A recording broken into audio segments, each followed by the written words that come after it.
No. Time is Oh, time. hello. Time. Hi. No time to waste. Time. Hey. Whoa. Hey. Whoa. Hey. Wait a minute.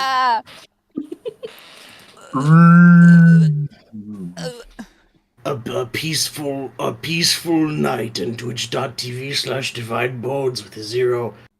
But what is that rolling over the horizon? Good God. Oh God.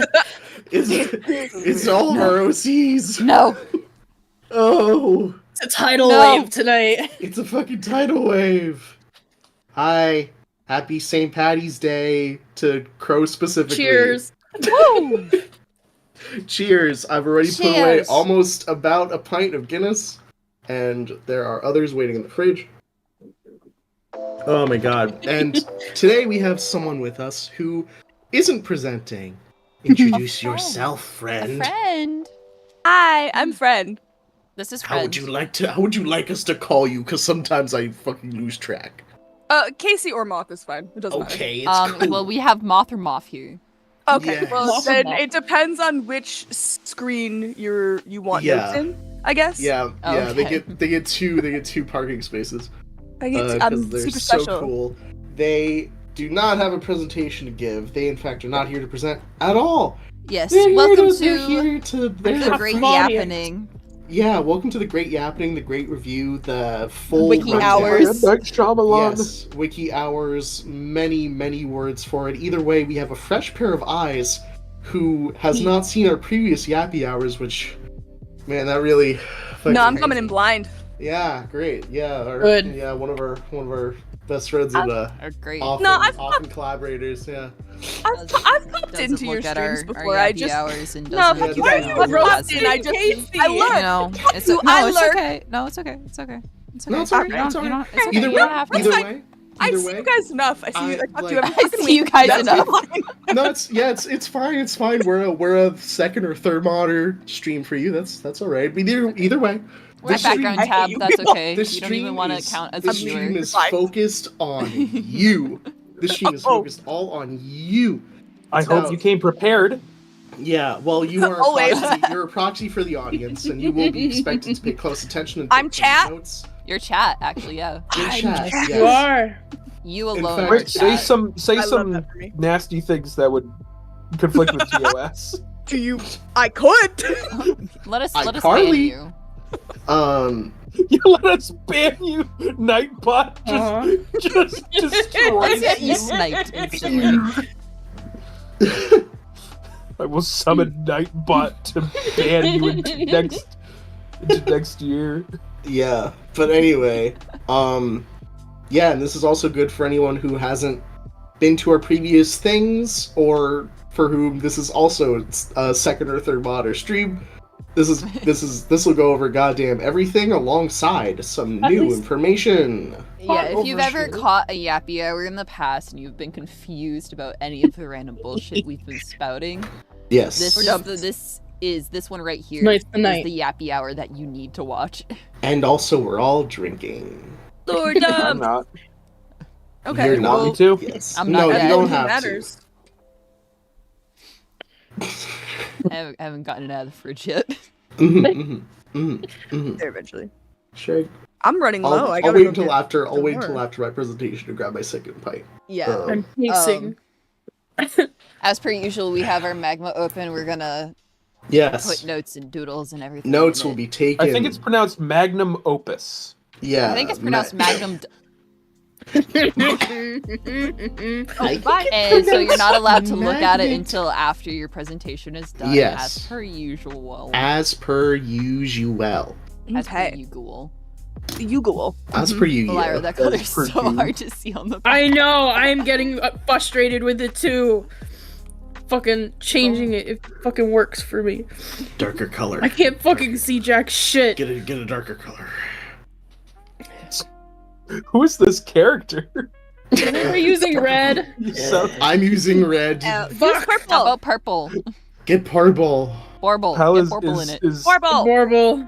Go is Gerple. introducing her impression of There we go. Daniel Yeah. Plainview from There Will Be Blood.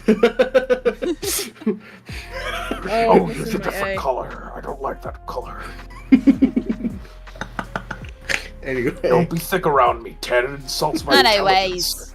Anyways, Anyways. welcome to the chaos. It's time to lock It's in. gonna be a night. It's time to lock in. I can't wait. I guess I should. You gotta Yeah, let me. share your Yeah, let me get it. thing. Let me get it going. Right? Yeah, I forgot that the thing fucking. Oh my god. How do The I thing's get a the little thing bit to? evil. You gotta like Yeah, I gotta screen share and then can I full screen and it'll just go with it or Yes. what? Okay, cool. Mm. Yeah, you don't need high frame rate. You don't need audio. I'm not playing audio from it. And then slideshow view. Forgetting. There, do you have it? let me. How do I pop out Yeah. and then hide our icons?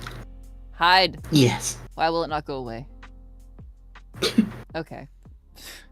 Well, Welcome. hold on. Hold on. Where did Discord go? What? Huh? Ah. No, it's okay. It's okay. Shh. Shh. It's okay. Shh. We're shushed. Okay. We're shushed. It's okay. Everything is fine. Down. Don't panic. Down. Go down. We need. What is it? This. No. This. Okay. No. Yes. Okay. There we go. I opened up our entire Discord for a second. Whoa. Oh. They would have seen pictures of Teddy. My god. Oh god. God. They wouldn't be able to handle it. They would not. What if I pull up chat on my So phone? Oh god, it's so big. The fucking shit. Okay. The shit? Ugh. Shit. You're The the window capturing. Oh, Big Pim needs to get small. right. Here I you f- are. Big Oh, shit, Tim it is must big. small. Big pin. There we go. I feel like last time we didn't full screen and you just like cropped in on the standard view, and so now it's super fucking huge. I don't know. I don't know. Who can say? There we go. Oh no! No shrimps. Why would you redeem that for your own safety? Oh no. It's like hitting the self-destruct button. Oh no. Anyway, Oh my god, my back just cracked so bad. woof. Woo! Wild magic. Very creaky. Wild Magic. Woo! Welcome to the Wild Magic full rundown. This will cover all of the previous ground I've covered, as well as some new ground and New ground. new grounds and rephrase things that I feel now I could say better. So first, let's get through the reintroduction. This is the crash course of the crash course of the crash course. Also, I Okay. think I want to say A it's lot of safe to crashing. say that Casey is able to interrupt at any time. Oh yes, please, if you I have love any interrupting. questions, if you have any questions at any point, please God, tell me. No question Or is if you too just small or wanna too stream. stupid. Anything you Perfect can for me. do, anything you can say to get me to think about my story or my characters is always appreciated Any at any hour questions, of the any day. ideas, any propositions, Yes, please. everything is Great. welcome. If you have any Any ideas or screaming. propositions, please make sure to write them down in the notes. Otherwise, I will forget. Okay. Yes, we do save. Okay. We save all of our things after. Yup. Hey, 2 minutes till an ad. Is that a problem? Let me find the OBS tab. What's their favorite flavor of gelato? Well, I know that Mary's favorite flavor of ice cream is ginger. Ginger. Would be. I haven't really stepped through everyone. If I have stepped through everyone else's favorite flavors of ice cream, I'm not sure. That's a And thing? it's tough to say how that. Yeah, ginger ice cream is pretty good. If you get it from the right places. Wild magic is a thing. If it wasn't a thing in the real world. Yeah. I mean, you can make a ice cream flavor out of anything. You can make it. I see someone, not to derail my own damn self. I've been seeing videos of someone making ice cream out of, like, flavored with like wood. Oh yeah, that fucking person making like oak ice cream. Yes. Yes. I honestly, And honest to God, I want to fucking try. I want to try it so I goddamn need it bad. so bad. Anyway, that's neither here nor there. That's neither here nor there. Though I You guess have 6 someone could minutes make wood until ice ad. cream. That's as much as I can Okay. make for. All right, cool. I can at least get through the crash course. So here's the pitch. 25 years ago, the world very nearly ended. Wild Magic is a modern fantasy about those that pulled the world back from the brink and carved an average life out of the leftovers, and those just reaching adulthood, and the world completely changed. This story is a post-apocalyptic, post-capitalist fantasy, modern fantasy. I'm hoping to make it a comic. I don't know how long the comic is going to be. I don't know what the release schedule is going to be like. I haven't drawn or written a page of it yet. Okay, how fantasy is this fantasy? It's a hard magic system. There's spell casting, but it's sort of considered in the same vein as like chemistry or engineering or something like that. There's a resource consideration, there are limits to what it can do. A good amount of D&D spells just straight up don't work in Wild Magic because magic can't do, like, I can't control someone's mind with magic. Magic can like control, it can like alter light, it can physically move things, it can compare things, and it can do thermodynamic effects. Okay, so magic is based off of like, in your world anyway, I'm getting the vibe that it's based off of like physical sciences. Yeah, it alters physical properties. That's dope. Yes. And people that are spellcasters are considered with the same mundanity that you would consider like a pharmacist or chemist or like engineer in this world. And other major fantasy thing, I guess, is like there's Moss computing. There's there's a certain type of moss that can like store data, and so there's sort of like a network of moss out there that sort of formed a rudimentary internet called the MossNet. I love it so dearly, and it's also used heavily in computing hardware. You can to some degree care for and grow your computer if you really want to. Most modern computers are very, very low maintenance, almost no maintenance basically. They can just run off of like ambient fucking moisture. I'm sure if you go back to like the vacuum tube days equivalent, people would have to really fucking garden the shit out of their computers to get a good amount of power out of it. Computer terrarium. Yes, and also that does mean that if you get enough moss in a computer, it can begin thinking on its own. Which is great, which is cool. Sounds like how you get clickers. It can't really affect people. It's not fungus, it's just moss. And also, I have actually established this before. If you eat any of the moss, it just knocks you out and updates a Wikipedia article of people who've eaten it. It just does really that fantastic. automatically. Really cool. Yeah, not that attitude. Where's this about? It's an island off the coast of Maine, basically. It's not actually Maine, it's not actually Earth, it's not actually America, it's not actually any of that, but like geographically and aesthetic-wise and general sort of vibes-wise, it's an island off the coast of Maine. I'm basing it off of islands I've been to, and so it's kind of a love letter to that a little bit, and to sort of how odd it is living out there.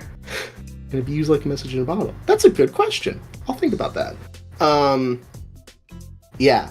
And also, yeah, there's, like, geographically, the setting is very similar to Northeast United States into Canada and over to the Great Lakes region, because that's what I'm familiar with, and weather plays a factor in things, and so I want to be able to write weather that I know. There's probably some, if I really make a map, there's probably some geographic equivalent to really anywhere we've ever been. Though I'm trying my best not to make it just Earth. Yes. When's this about? It's basically modern. Like, imagine if you took today and, like, some amount of modern conveniences, like, collapsed a little bit. But, you know, we're still sort of living an okay life. Like, I don't think there's no, like, one-day shipping anywhere. The supply chain has slowed down considerably. And a lot of innovation is sort of, like, it's not really money-driven, because money just kind of stopped being a thing about 25 years ago. So, like, internet is still, the MossNet is kind of a live journal forums era type thing, because there wasn't really much of an incentive to make it any more user-friendly or slick. Though, who knows, there's oh, ad time, shit. Let's take 60 seconds to really sit here and think for a second while I drink the rest of this Guinness. Make myself some more Irish coffee when that Mm-mm-mm. BRB. Holy moly.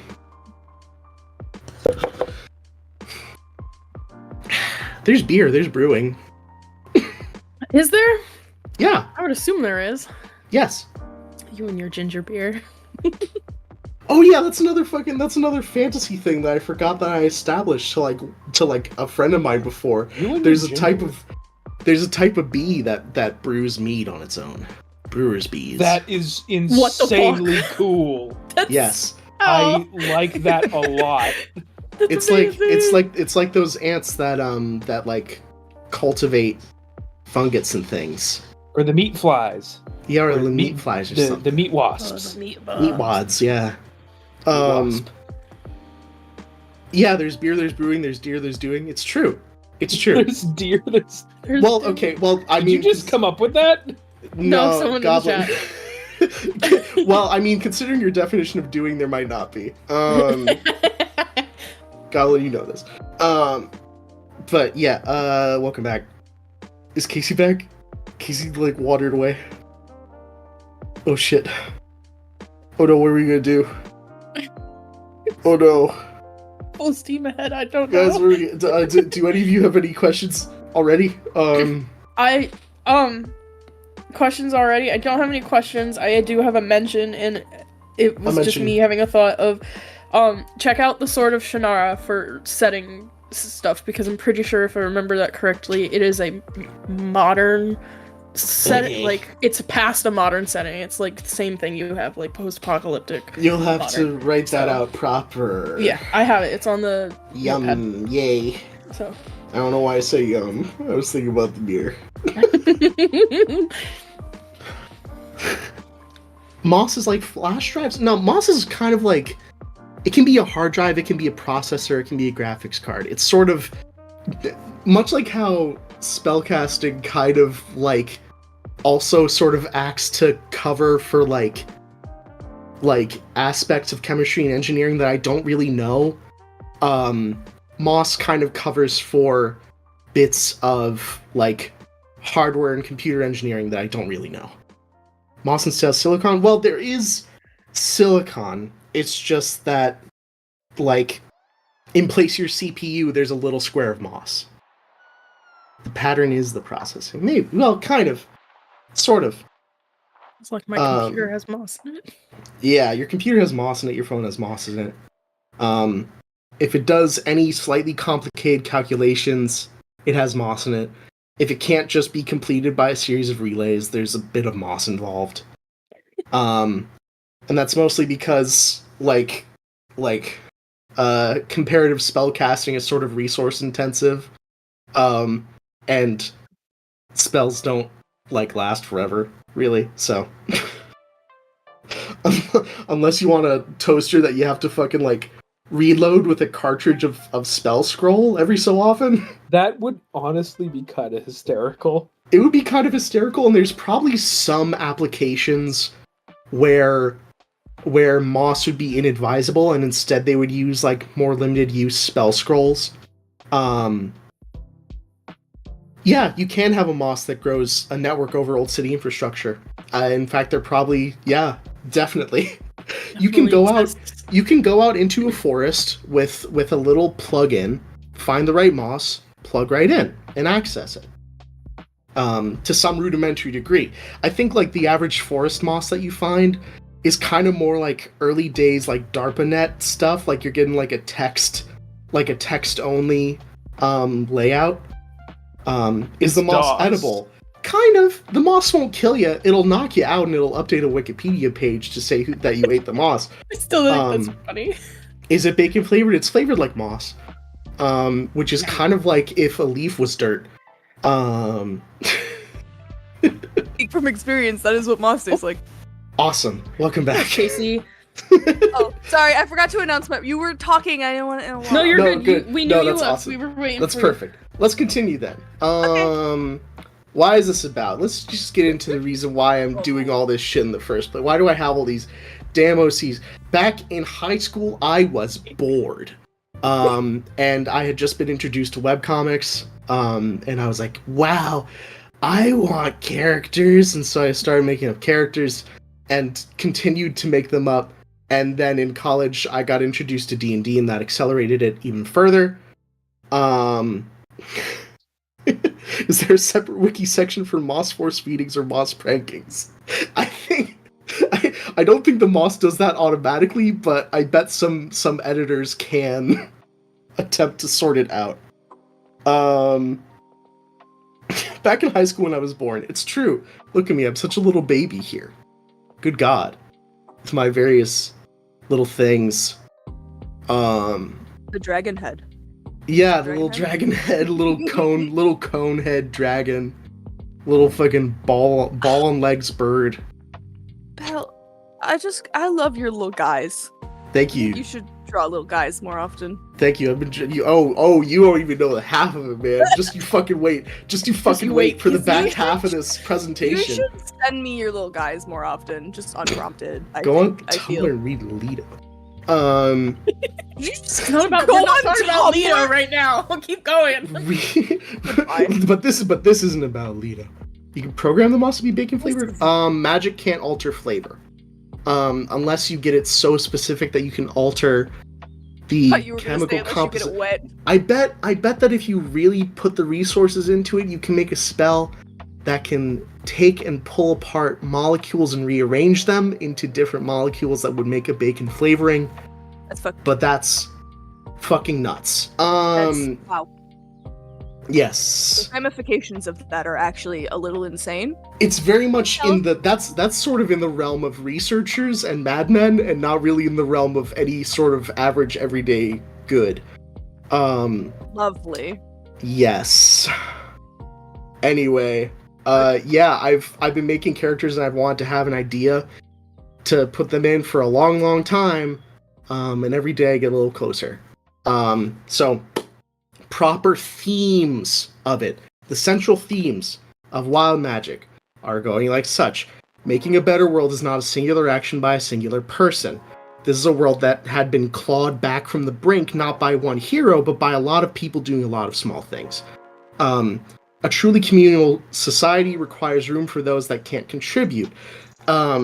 Past sort of the brink, there was sort of survival mode, and there was a lot of stress on, okay, what do you do in the community then? And now that it's been, 25 years past that, and people have kind of gotten reestablished, there's sort of a need to shift back to, okay, not everyone needs to do something. It's fine if it's fine. And in fact, it's a better world if we allow people to not do things sometimes. We don't have to be constant survival mode. Nobody's one thing forever. Allow redefinition. Again, post-catastrophe, a lot of stress on jobs. And so a lot of people identify themselves mostly through what they do. And so if they can't do the thing that they've been doing for a good long time anymore, that usually leads to a bit of identity crisis for people. And so yeah, there are several characters that have to go through a point of, oh, I can't live like this anymore. I gotta allow myself to like not be so defined by this thing. And also the past must be taken in totality and built from.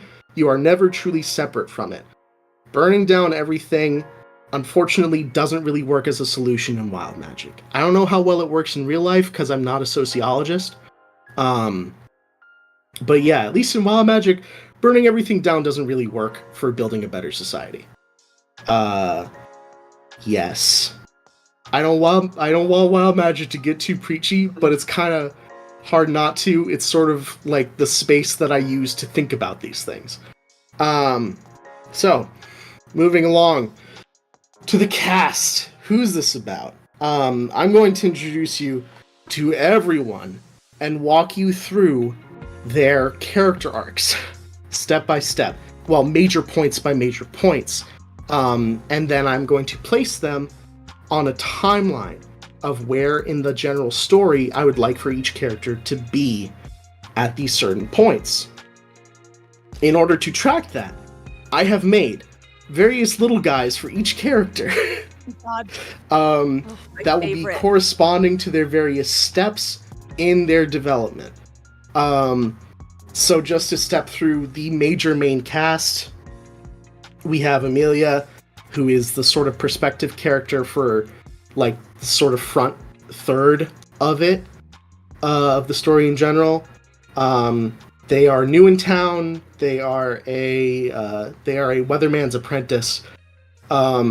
You've got Mary, a hobbyist, I guess.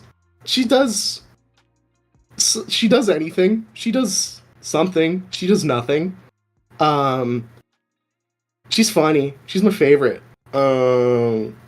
That's Jess, Mary's brother. He works at the radio station. That's Basil, Jess's friend, also works at the radio station. That's Carter, the librarian and archivist. They are cool. they don't got very much going on. They're in the main cast because I love them. But they kind of act as a bit of a side character in general. They're the history buff. There's a good point to talk about sort of the broader historical strokes of the world. That's B, Postman's assistant, kind of sort of standoffish. That's Laurel, Postman, B's mom. Yes, that's Ash, a kind of not exactly a park ranger, but just sort of like does a lot of grounds work, a lot of like botany. I think it's arborist, maybe. They work with plants. They work with plants and stuff. Arborist. Yeah, arborist. That's Ren, Ash's wife. She is a spellcaster. And that is Lum, Ash's sister, the weatherman that Amelia is apprenticed with. And that's, well, there are a couple other side characters that I'll get into, but that's the main cast. Let's go through the main cast's general sort of arcs, starting with Amelia. The core concept that I stick with for Amelia is know your limits, get out of your own way.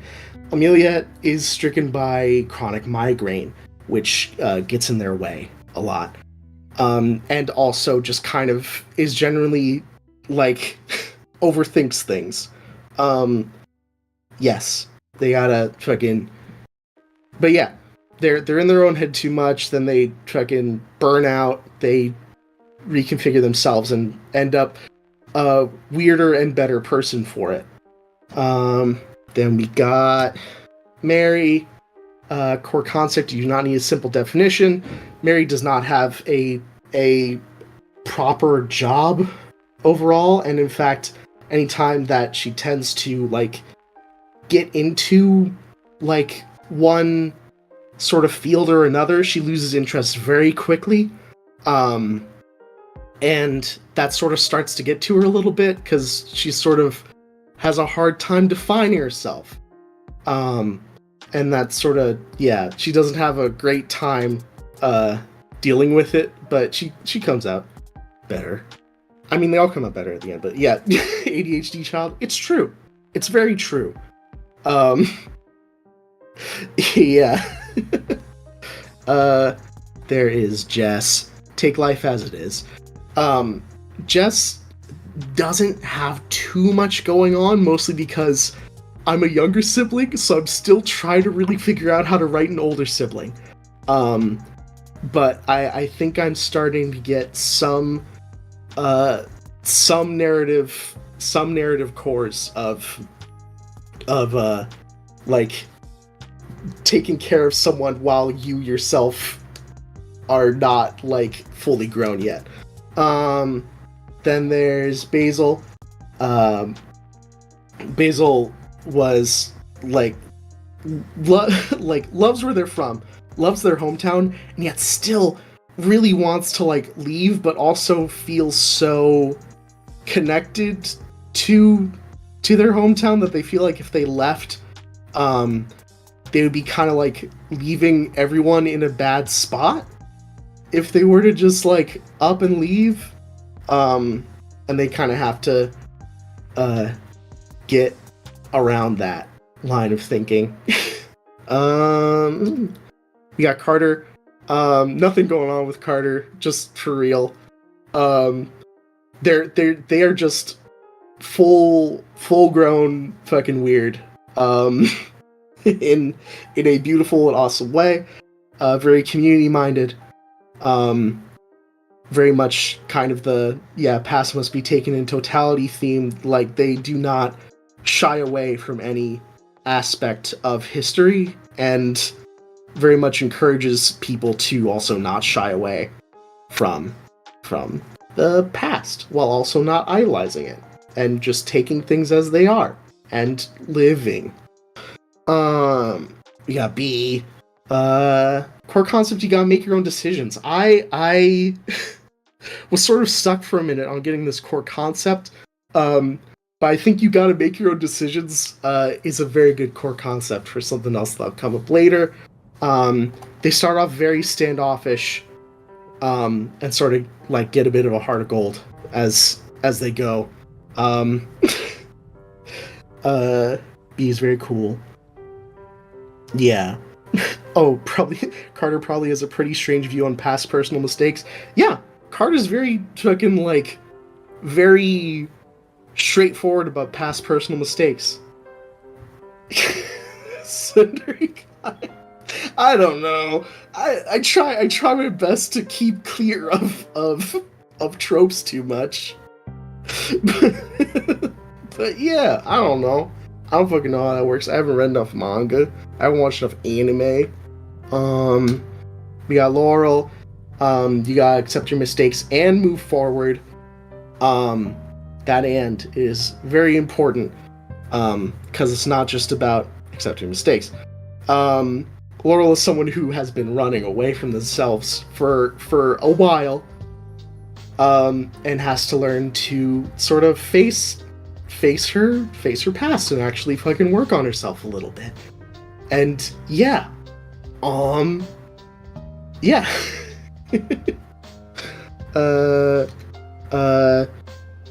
Ash and Ren, core concept, your life can always change and you can change it.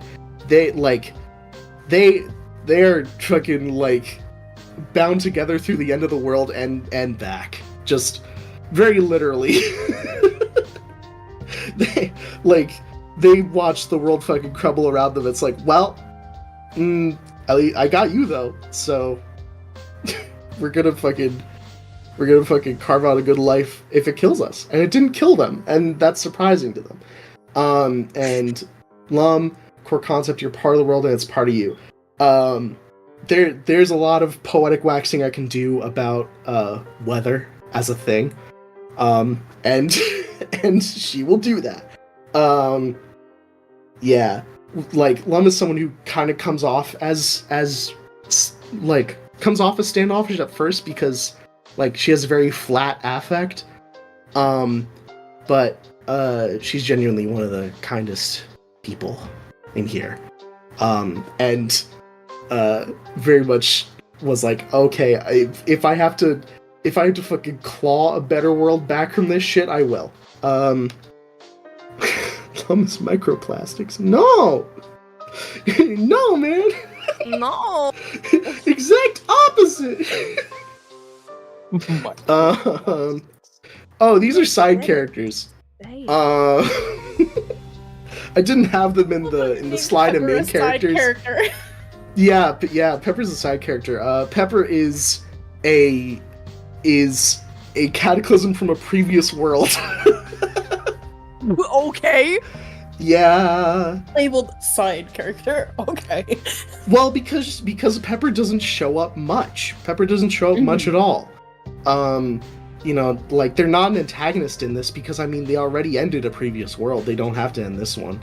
And it seems like this one already ended. Now. Yeah, this one already ended without their input, so whatever. They just live in exile in a little cabin in the woods.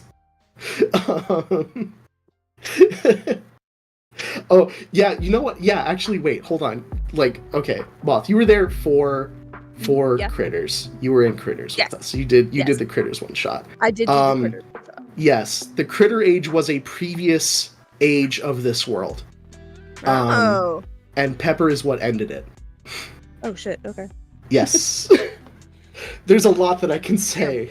There's a lot that can be said about Pepper. They're very funny. I love them a lot. And there's also Fairweather, a high-powered sentient computer, originally designed for like botanical research and like terraforming and stuff like that.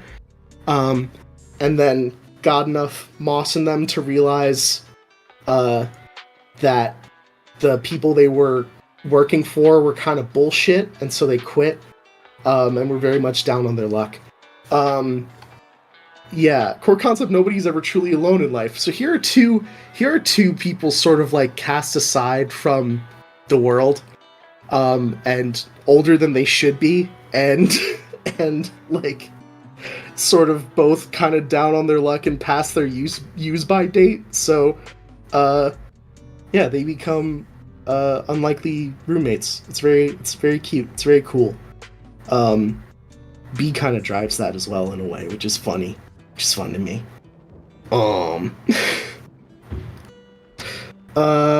Special chapters. There are a couple, like, episodes, I guess I'd call them. Maybe episodes, maybe chapters, maybe issues. I don't fucking know. I don't know what to call them. There are certain stories that I've actually thought of as, like, standalone things that I have to kind of figure out where in the timeline I'm going to actually drop them in and show them. Yeah, so special chapters in no particular order. Flashback, Ash dies. Ash used to be a spellcaster, like Ren. There was an accident, and they can't cast spells no more. Yes, interludes. That's a good word for it. Yeah, the name Wild Magic came from a comic I did about this back in college. So that would be very nice to retread that. No, not really epilogues, because it's not really after the story. They do present certain information about the world and about characters that should come before certain points in the story in general. So I think interludes is a good word for it. Flashback, Mary and Jess. Yeah, I wanna show how here's a world detail. Nobody's born, they just show up. And I want to show that through the story of how Mary showed up. And this one I kind of have a full outline for. There are maybe one or two details at the end that I'm still going back and forth on. But like this one is actually sort of the like most complete in my mind. That's so concerning. Well, no, here's the thing. I really wanted to take the concept of bloodlines and what's assigned at birth out of the equation. No concept of bloodlines, no concept of things assigned at birth. So I wanted to show that, like, even if that was just gone, people still find ways to define and categorize themselves. Yeah. So, yes. Yeah. That'll be a fun one. Smiles. Then there's the other flashback of when B first shows up. And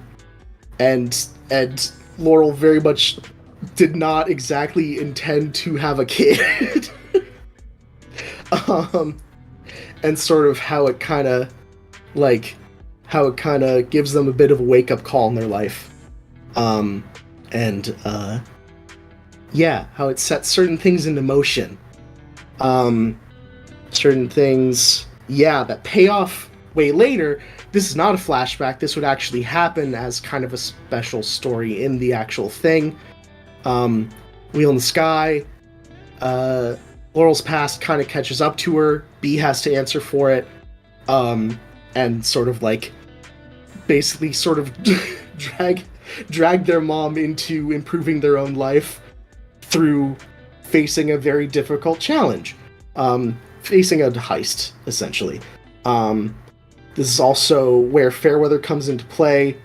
That's where B meets Fairweather and such. There are two other side characters, Sutton and Rain, that I still have to decide exactly how they function in the story. I have a pretty good idea how Sutton factors in, but I don't really know what Rain can do. This is a story that if you were here last time, for the OC Yappy Hour that I like just like ran into last minute with no presentation and just started going on about a story that I didn't really have a plan for. This is the story I was talking about.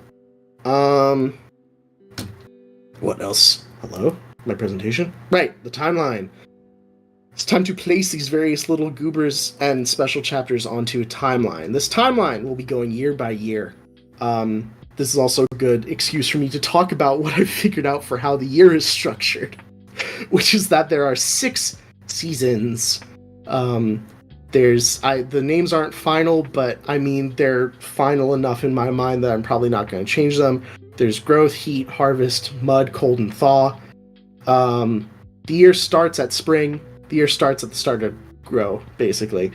2 extra seasons, Mud and Thaw, because let's be real here, there is a Mud season and a Thaw season, and winter's sort of in the middle of it. I don't know how long each season's going to be, and it kind of doesn't matter because I'm not really going to have...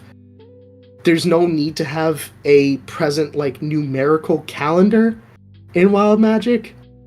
There's just sort of... There's at least a need to keep track of seasons, and, like, holidays and birthdays I can just sort of place at, like, general, like, early, mid, late in a season. Yeah. So that's a year. I have this thing laid out to take place over 3 years. So let's go through them. Year 1, here are the goobers. A lot of introductions, a lot of setups, mostly Amelia point of view. A lot of just like, okay, Amelia comes to town. It's introducing to all these people at their sort of like start of their arcs, kind of. For now, I've determined that B first meets Pepper in the middle of Heat, kind of early, I guess, in the story-ish. With Pepper maybe like showing up every so often after that. Yes. also, kind of late heat, there is a holiday lamplighters that's important to Bee and Laurel. And it's also kind of a point where usually they would move out. They've been moving town to town for a good long time now. Bee and Laurel have a discussion. Bee doesn't want to move anymore. Laurel moves out. And Bee, for the first time, has to go like, okay, I don't really work for the Postal Service. I'm just hanging out now. Good God. Well, okay, never mind. Maybe I should change the name of that season then. I'm just gonna call it summer now. Warm. Just call it warm. Warm. Big sun. Big sun. Days of big sun. Oh, well. Actually, like Big Sun, but Yeah.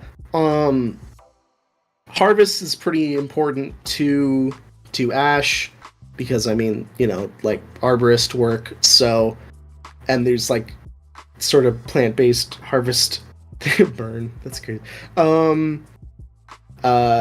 There was some like history-based holiday that I placed in Harvests as well. So Carter gets a little bit of a moment to shine. I have Lum kind of show up as a major player every half year, though that's probably not really exactly how it's going to be. I don't know. I don't really know. Well, I mean, I guess it would make sense for her to show up sort of as the major seasons are changing, to be like, hey, let's talk about stuff. And then it's about at the end of Mud where Amelia burns out. Haven't even been there for half a year, bud. Sorry. It is. For now, I've placed the little like Bee showing up flashback in the middle of sort of this arc where Laurel's gone, because I think it would be neat to establish that maybe then. I don't know. And Pepper tried to get a little more involved with things. There's like a midwinter sort of community thing during cold that Ren is involved in. So that's her time to shine. Year 2. A lot more of the special episodes, a lot of arcs going, sort of popping off. Yeah, the perspective opens up. It's a lot less Amelia focused, and a lot more sort of opening it up to everyone. The Wheel in the Sky thing happens, which brings Laurel back into the sort of narrative fold. Amelia breaks. Fairweather's here now, though Fairweather's sort of staying with Pepper. Harvest. I've placed Ash's flashback around Harvest as well, because I guess that would be an interesting time to bring it up. Yeah. History festival stuff, mid-year things. I have Mary's flashback kind of happen like in the middle of their like recovery from them hitting the wall. Just to sort of like, I guess as a good way of, because I think that like at the way that I have the story planned in my mind, there's like a framing device for it that involves Amelia and Mary being closer, and I think it would make sense for them to be close enough for that story to happen around here. So I have it there. Amelia's better now. Laurel is tried her damnedest. Wait, I missed a slide. Did a slide vanish? Uh-oh. Oh, I skipped this slide. I'm sorry, I ate it. I skipped this slide, guys. There was a special episode that I forgot. Yeah, Lum and Laurel had a run-in years and years ago. They didn't know each other. So, so then I think it would be interesting. Like Laurel kind of comes back into the fray, actually gets to meet people because previously, like the year before, she didn't really know anybody, didn't really meet anybody, wasn't really interacting with anyone. Comes back into the fold, starts interacting with people, meets Lum, goes, "Oh fuck, we've met before." Yeah, and that'd be fun. That'd be interesting. Midwinter Holiday comes up again. Good little community touch point. B is a much more caring person. Year 3, a lot more casual. A lot of the arcs were year 2. I have Basil's arc. Where is Basil's arc? Well, I guess Basil's arc was sort of in the background for the whole time. But I think year 3 is where it sort of comes into a full thing. And maybe Basil actually like leaves and starts traveling at the end of Grow, or maybe that's after the end of the story or something. Yeah, I don't know. People get resolved. Things get good. It's a lot more sort of smaller stuff. Yeah, a lot of action happens in year 2. Which isn't a bad thing. That's not awful. Yeah, it's just kind of about getting people to the like narrative spots where they would be more interacting with each other, and being able to have that sort of come together. Yeah, much more ensemble POV. Yeah, much more. Good stuff. And yeah, that's every ounce of that is subject to change. A lot of the character stuff is pretty well set in my mind, but when things happen isn't really set in my mind. I welcome feedback on everything. Please and thanks for looking. La la. And there we are.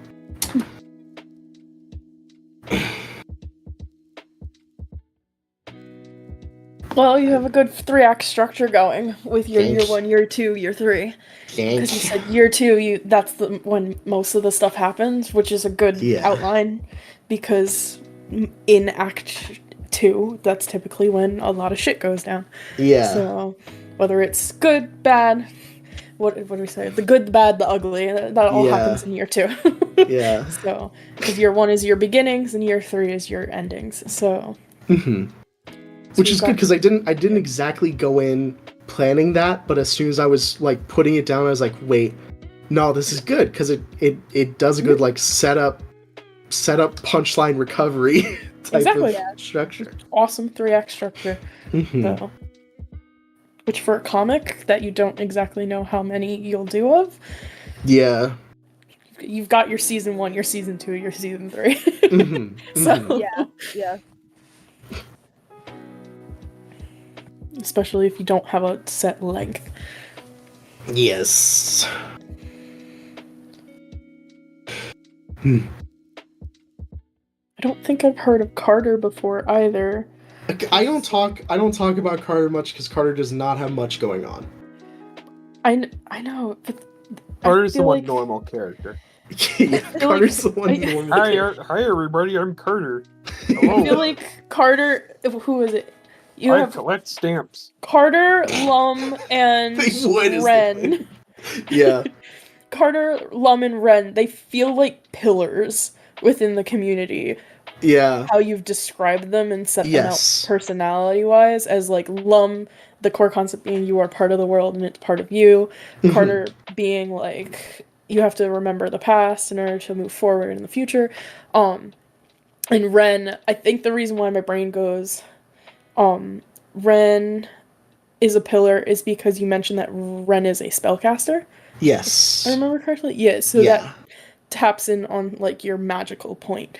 So that's good because I didn't even mention that she does a good amount of community organizing just as a side thing. So those 3 characters feel like your pillars. So they may not seem important, but they feel really important just community-wise. Yeah, they might not have too many stories about them specifically, but I think they show up in plenty of stories. They don't have to.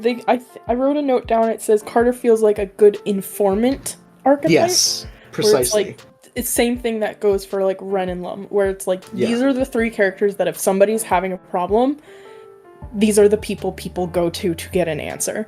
So or to get wisdom or advice to find their answer. So, but yeah. So they might not have big roles. They might not have big roles, but they feel big, and that's a good thing. Yeah. So you don't have to go crazy on them. So, for them to feel big. What else? Holding up the microphone. Something I thought of. So, have you ever heard of organoid computing? Organoid computing. I gotta send you some like videos on this, but Scary. basically, this like scientists have effectively made small clusters of like brain cells that not like large enough to be sentient, but just these small clusters of brain cells and neurons, and have been hot wiring them into computers to see how well they can operate. Awesome. And it's actually working. Cool. We're actually making computers that function with like human brain tissue in them. Scary. So I was also thinking of your Terrifying. MOSNet reminded me of a really interesting thing I read about in a book. Do you know that the largest living creature on this earth is not a blue whale? Oh.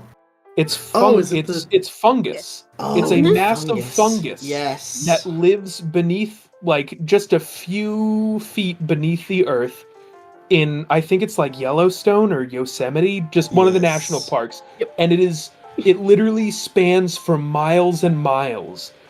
And if you were to gather it all together, it would weigh like several tons. And but it's not a problem in any way. It just like sits there under the earth and communicates with the rest of its body.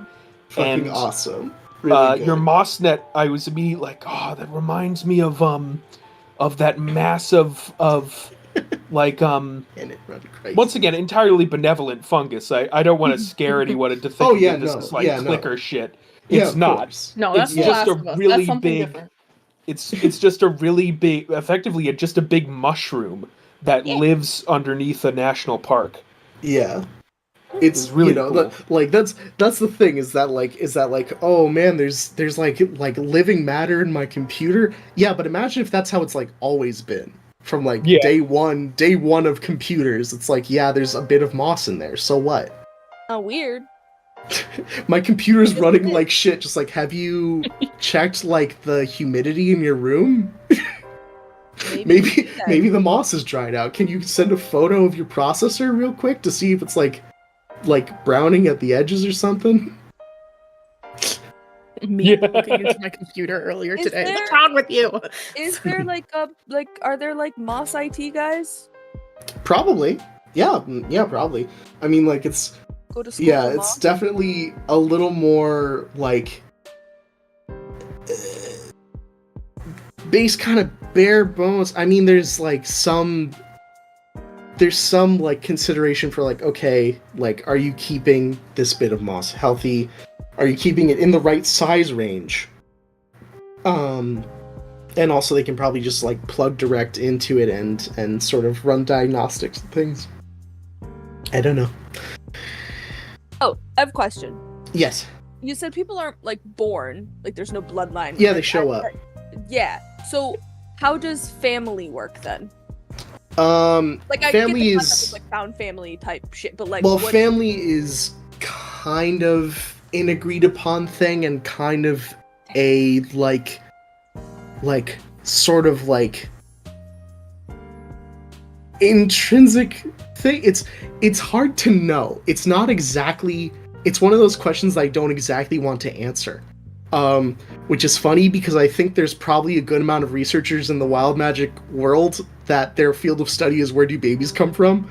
And if you They ask where just do babies want come it. from, there's some there's like some high level researchers that are just like, I don't know, man. I don't Man, know I where wish babies I come knew. They from. just show up. So I don't know where tired. babies come they from, do- dude. They do show up as babies though, not like They fully show fledged. up. They show up old enough to talk and walk on their own. Toddlers. Okay. Toddlers. Yes, they show up. Yeah, they show up kind of toddler age. Toddler. And when they show up, if someone directly asks for them, because sometimes they do just show up at random. Nobody asked for them. They just generated on their own. There are like people in the main cast that don't have like parents or siblings. Like Amelia just showed up. But like some people can like ask. Jess did ask for a sibling. Jess does not have parents, but Jess did ask for a sibling and got one. And despite Laurel being like, I didn't ask for a kid, when B shows up, B's like, no, you did. You're my mom, though, is the thing. Who are they asking? That's a really good question. It won't be answered. Great. All right, That's David Lynch. off-screen secrets, it sounds Mhm. like. So, It's not even off-screen secrets. It's off-screen. I'm not even allowing myself to think of it. Great. it's like, Okay. nope. Thought process ends there. It doesn't matter to the narrative at all. People just show up. All right. Well, explain that. No. No. No. No, thank you.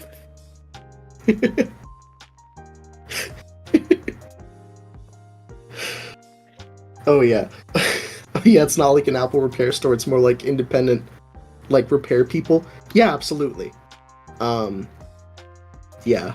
It's a lot harder to keep like Moss as a closed source technology, so people figure out how to repair this stuff on their own. People figure out upkeep. Fairweather figured out their own upkeep to some degree. Fairweather. Yes. Smart enough to fucking grow themselves. You open up their body panel and it's just a pile of moss in there. It's crazy. It's just moss. Haven't you ever heard of Wonder and Whimsy? Bitch, that's the fifth theme. That full statement is the fifth theme of Wild Magic. Haven't you ever heard of Wonder and Whimsy? Why did you say You that have to have the bitch in like there. you were?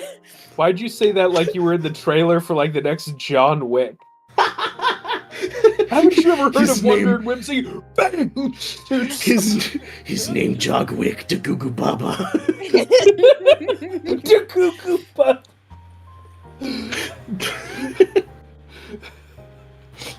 What else? I don't really have any questions. Except I have two notes. Is I want little stickers of these, and I just drew a little. Oh, these Little little hairs. I goobers. realized the only Yeah, I said to put little guy I everywhere. could draw was Fairweather. Yeah, who knows? I could I probably would get stickers too. take them and put them on a sticker sheet and I print would them love out them. somewhere. If I had a fucking vinyl cutter, I would make them myself, but I don't have a Even vinyl if you cutter, so. like put them, like get them printed as sticker, like a 3-inch sticker, but like a shit ton of them on it, I will like cut them How out does it work? myself What do just you so I can have a bunch of tiny absolutely. ones to put everywhere. Yes. These feel like I can do that. stickers that you would just like put wherever you want in the world and walk away. Yeah, No one yeah, will know. They would be you put really one of cute these on a like lamppost. They would be really cute on like notepads and stuff. Oh, absolutely. Yeah, they would be good on a notepad. Little Put them in motivators the as you're like, margins. Mhm. yeah, like you're writing something and just a little guy in the corners like your motivator. I Merch love it. ideas. Mitch idea. Little Um, fucking Mary Washi tape. Oh fuck yeah. Oh, that was cute. And then I also just wrote down that I can't remember my own thing. I think it says I like that things take time. And that your stuff is very spaced out and has the just like the space for things to develop between characters and for it to make sense because I'm not always the biggest fan of when stories are like, yeah, all of this shit, there's so much shit happens. That was 3 months. I'd be like, what, Yeah. what the fuck? Yeah, They don't even that's a know each other lot. in 3 months. Yeah, What do you no. mean? Yeah, it like That's called a trauma bond. from personal experience, I think someone having an identity crisis does not take a short time. No. I have Mary's fucking crisis take pretty much the full 3 years. This was a good question from chat. Can the MOS computers run Crisis? Depending. If you get enough of it together, maybe. It can have a crisis. It can have a crisis. this one has We all look fucking- at Fairweather. Yeah, this one has a crisis. Where do babies come from? What are you, a cop? That was a good one from chat.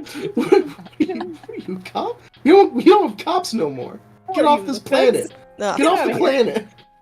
I didn't fucking mention. I didn't mention the orbital. I didn't fucking mention Yeah, the why did orbital we talk about shit. space? Oh god damn it! Oh Go man, back. there's too much to Talk fucking about run over.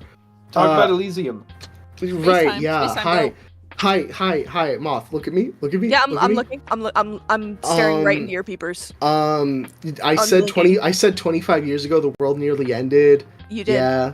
A lot of people left the planet. Basically, I want you to imagine like, me lizard blinking at you now. yeah, there's a lot of space stations up there. There's lights on the moon. They Lights like on the moon. basically all the capitalists fucked off the world because they thought the world was gonna die. And everyone who was still on this world was just like, you know what? Yeah, let them think that we died. Whatever. Yeah, fuck 'em. That's why this special is called Wheel in the Sky. This is a space heist, by the way. Oh I didn't yeah. mention that. How do Yeah, find you them? talked How about will it, you but you find didn't them even in explain space? it. They're up The there. space. You gotta tell me the space part. There's so much goddamn ground to cover. I've been thinking of this shit for Space is a years. lot. I've had some of these characters in my head for a decade. Quick, You see- run down you of space, go! You see Rock these with two? people. You see these Yeah. two? You see Yeah. these two that have been in my Let's head go. since high school? You see Yeah. Mary and Jess that have been here the longest of anyone? They've been in my fucking head for over a decade. Christ. World Oh my ended though. How? God. World ended though. But not really. What was wide event? Didn't talk about the climate thing. yeah, widespread not? weather cataclysm. Makes Yeah. sense for you. Yes. Shit went crazy. Mom had a good No, time. Teddy. No one Blum wants had it all. Blum had a great time. Everyone had a great time during the end of the world, man. So okay, so Ren and Ash were alive when the world ended, right? Yeah, they're in their like these there- three and Laurel are in their like what, like 50s, 60s. The world Okay, did not so- end a long time ago. The world ended 25 years ago. Okay, so you have what? Ash, Ren, Laurel, Lum. Is there Yeah. anybody else, or is everybody else younger? B and Carter. I think Carter's like 30 something, and B is like 28. So B would just Okay, be so they're, barely like, on old the enough. Okay. Yeah. Yes. The rest are all younger. I know a lot Yeah. of them are younger. So Yeah. These two are in their like kind of mid 20s. Mary's like 22, and I think Amelia's like 23, 24. good range. Yeah. I have Carter sort of like split the uprights between the like younger and older crowds. See, I'm telling you, good pillar character. Mm-hmm. Oh, and these two are, well, I mean, I guess I was gonna Fairweather's say sort Pepper's of, probably been around forever, and so has Becker. Fairweather, Pepper's been around for, I think, about somewhere between 5,000 and 7,000 years. Yeah. And Fairweather's been around for, I want to say, 20 something, like, because they were around for like the early days of like people leaving the earth and colonizing other worlds. And but like, you know, to a computer, that's old, that's ancient. Yeah. 20 something year old computer is like my fucking grandpa's grandpa.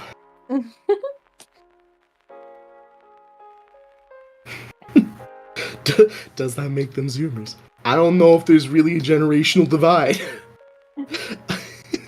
There's the before people and the after people. I don't know. there's probably I feel like some that's folks a that good thing to look into, though, is like how the before apocalypse people think and how the new world people think. Like, yeah. I mean, that is kind of that's definitely going to be the before-calypse. They obviously they have a very different take on what society is. Yeah, everyone younger than 25 has never handled money before. Wowza. Because the older folks aren't gonna fucking use money. Everything ended. You don't need money. Money killed the world. We're not using that shit. Fuck it all. I think that's a good thing for you to delve into. Because it will help you like flesh out the differences in characters a lot. It's true. Yeah, it's definitely something that will come up when I do like the flashback episodes. Is sort of slight things about like, oh yeah, this is kind of what life was like back then and how completely different it was. And how familiar it is to us, but that's neither here nor there. That's metatextual. Come on, let's get meta, bro. Let's get meta, bro. I just reduced to sludge. Oh. What else? I love all of them. I love them so much. I smile. There's a lot to love. There's a lot to love. I mean, you've been loving plenty of them for, what did you say, a decade now? Over a decade. Over a decade, yeah. Shit's crazy.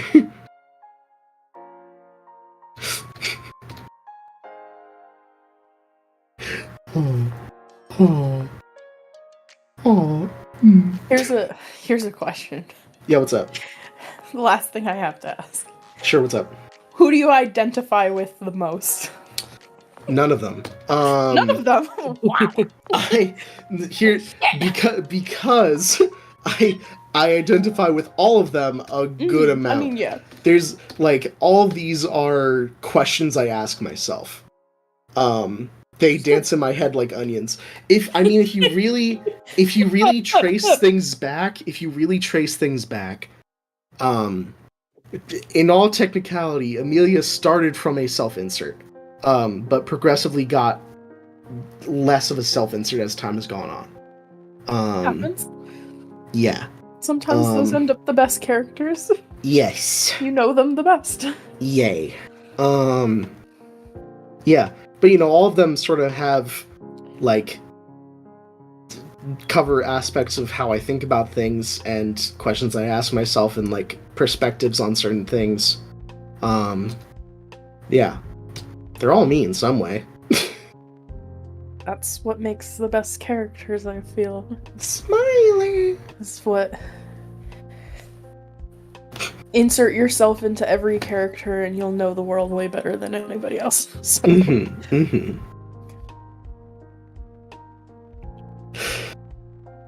I guess Pepper also kind of counts as a self-insert because Pepper was based off of a character I made for a PowerPoint that was just me as an evil wizard.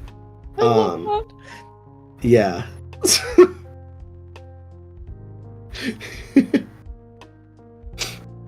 Presenting salt and Yeah. pepper. Salt and pepper. 2 minutes. Oh boy. Boy, oh boy. Any final notes for me to smile about?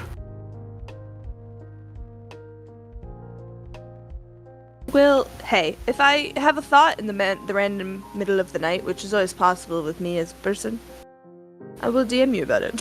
Please. That's right. Casey has the power to DM all of us now about random ideas in the middle of the night. Please, God, please, all of us, I beg. Like any one of you. And it's a hard ask because if I was good at it, I would have done it to all you already. Like prompt me on things at any time. You can just ask me shit about these characters. They're always dancing in my head like onions. You gotta they're dancing and cooking like onions in my head. You gotta fucking.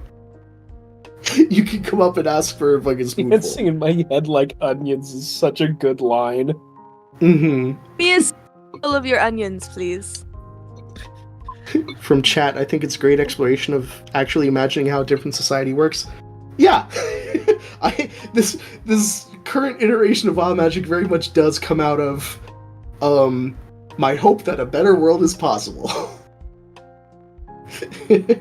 So real for that. Yay. One of these days, I should follow you up so we can, like, get the real dichotomy. Follow a world based on a utopia based on reason and logic, with a apocalyptia based on suffering. Yes, different ways of handling the same shit. Enough of that, though. Enough of that. Wait till you get to mine, Casey.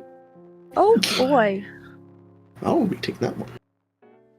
There's an ad. Oh, it's perfect. I'll go get my second pint. Also perfect. Because I'll start this just my stream, so tech time. it can be, and then I was gonna say I could go pee. So yeah, pull your stuff in fast and good. Alright, let me pull that up. Hey Teddy, no one really asked for your opinions on this though. No! Please. I want to know! No. Tell me! No. Just put Tell the me. mic up to Teddy, and it's just the sniffing.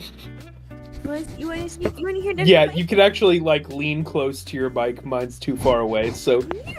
She doesn't like it. Aww. I tried.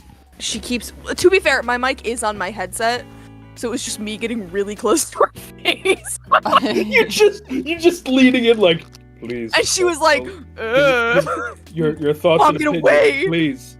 Your thoughts and Please. opinions, My bad. please. You can't keep running from the Oh, press. do we have the zoomies? Oh, we're tasting our shit. Okay, that's not. I dyslexic too close to the sun.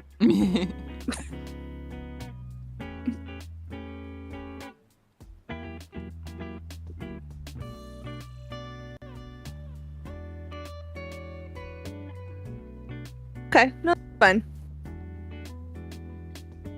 What are you doing? And You had it open and then you closed it and then you opened it and then you closed it. Just open it.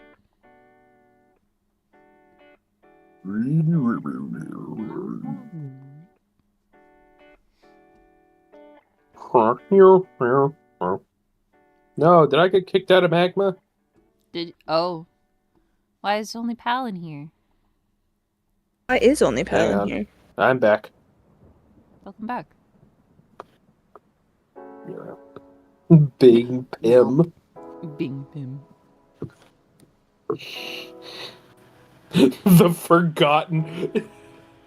I was gonna say the forgotten Mario brother, but I think it's better if this isn't Mario's like second brother, but a cousin. I think it's his lost From- uncle. Yeah, like an uncle or a Creepy cousin uncle. from the side of the family that didn't turn out well.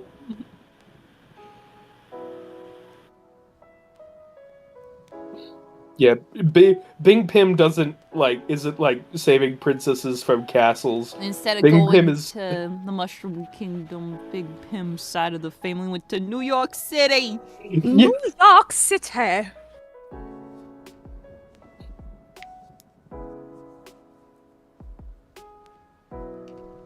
He was there when the Avengers happened. He's seen some shit. I got a much better pour on that one. Yeah, turns out Bing Poor. Pim was the one who killed the Kingpin. Oh. Oh. It wasn't Daredevil or the Punisher. Daredevil. It was Bing Pim. Doo-doo devil. Oh boy. Doo-doo Devil. That's his arch nemesis. Yes. That's Not his the Bowser. doo-doo devil. The Doo-doo Devil. Okay. Oh, Discord, please. Ready. How's that pour treating you, pal? Much better pour this time. Yes. Pour. I'm cleaning. Gotta had a foam on it. Oh boy. I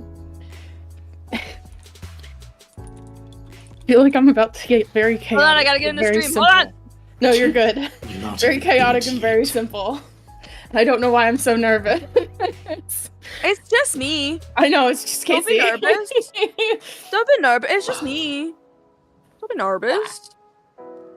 Okay. Don't be nervous. You've been to my house. You can't be nervous. I've been to your house. I have stayed with you. You've stayed in my house. You witnessed me sew a whole garment in 2 hours. I know. Impressive too. I was So, on some shit. Anyway. all right. So, Pal had a lot of doodles. I have a lot of pin boards. Like That's Yay, fine. pinball. Like that. So, I will do my doodles when it comes to individual character essays. That's a different time. But to start, we have my fun little project, Keepers of Lost Light, which you've all heard of at this point. So, and it's just the exploration of understanding vulnerability,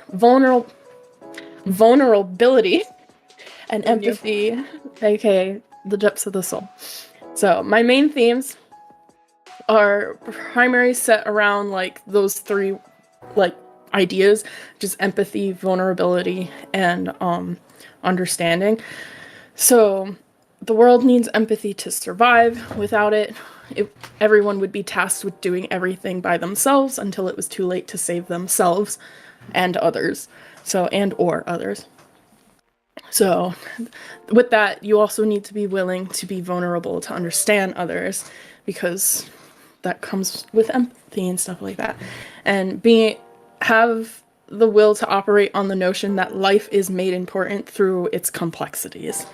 So, and I have oh gosh, tons of spiels on all of that. So, series outline, because I'm not just working on one thing, baby. It's a whole bunch of stuff. Why would you? Why would you? I'm insane. I know. So we have Call of the Void, which is a prequel. Beasts of the Wild, which we have landed on officially as being the first. So, The Whispers Beneath, The Raven's Call, The Lost Heir, and then the last one being...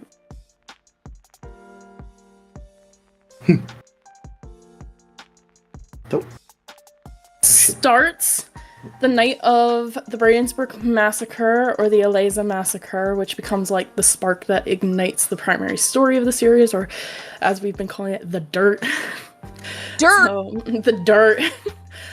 With that, we start it off with following Estelle and Callan and a handful of their companions as they delve into investigating the causes behind the massacre, which eventually they confront them during like what is known as the Grove Wars.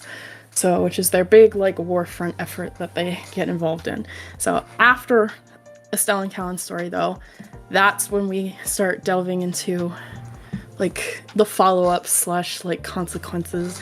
I wouldn't call them consequences, but anyway, the efforts of the story, the overall story, move on to follow their daughter, Lillian, the Raven's newest recruit, Anjali, and the lost descendant, Reyna, as the gods begin to reach out to mortals after finding the world itself is beginning to tear itself apart. Why? The gods don't know, so they're asking the people to find out. So, plot lines and their purposes. I've got my main plot, which starts, like I said, Estelle and Callan's investigation into the massacre leads to the reestablishment of something known as the Guardian and the creation of Raven's Den. So, A plot.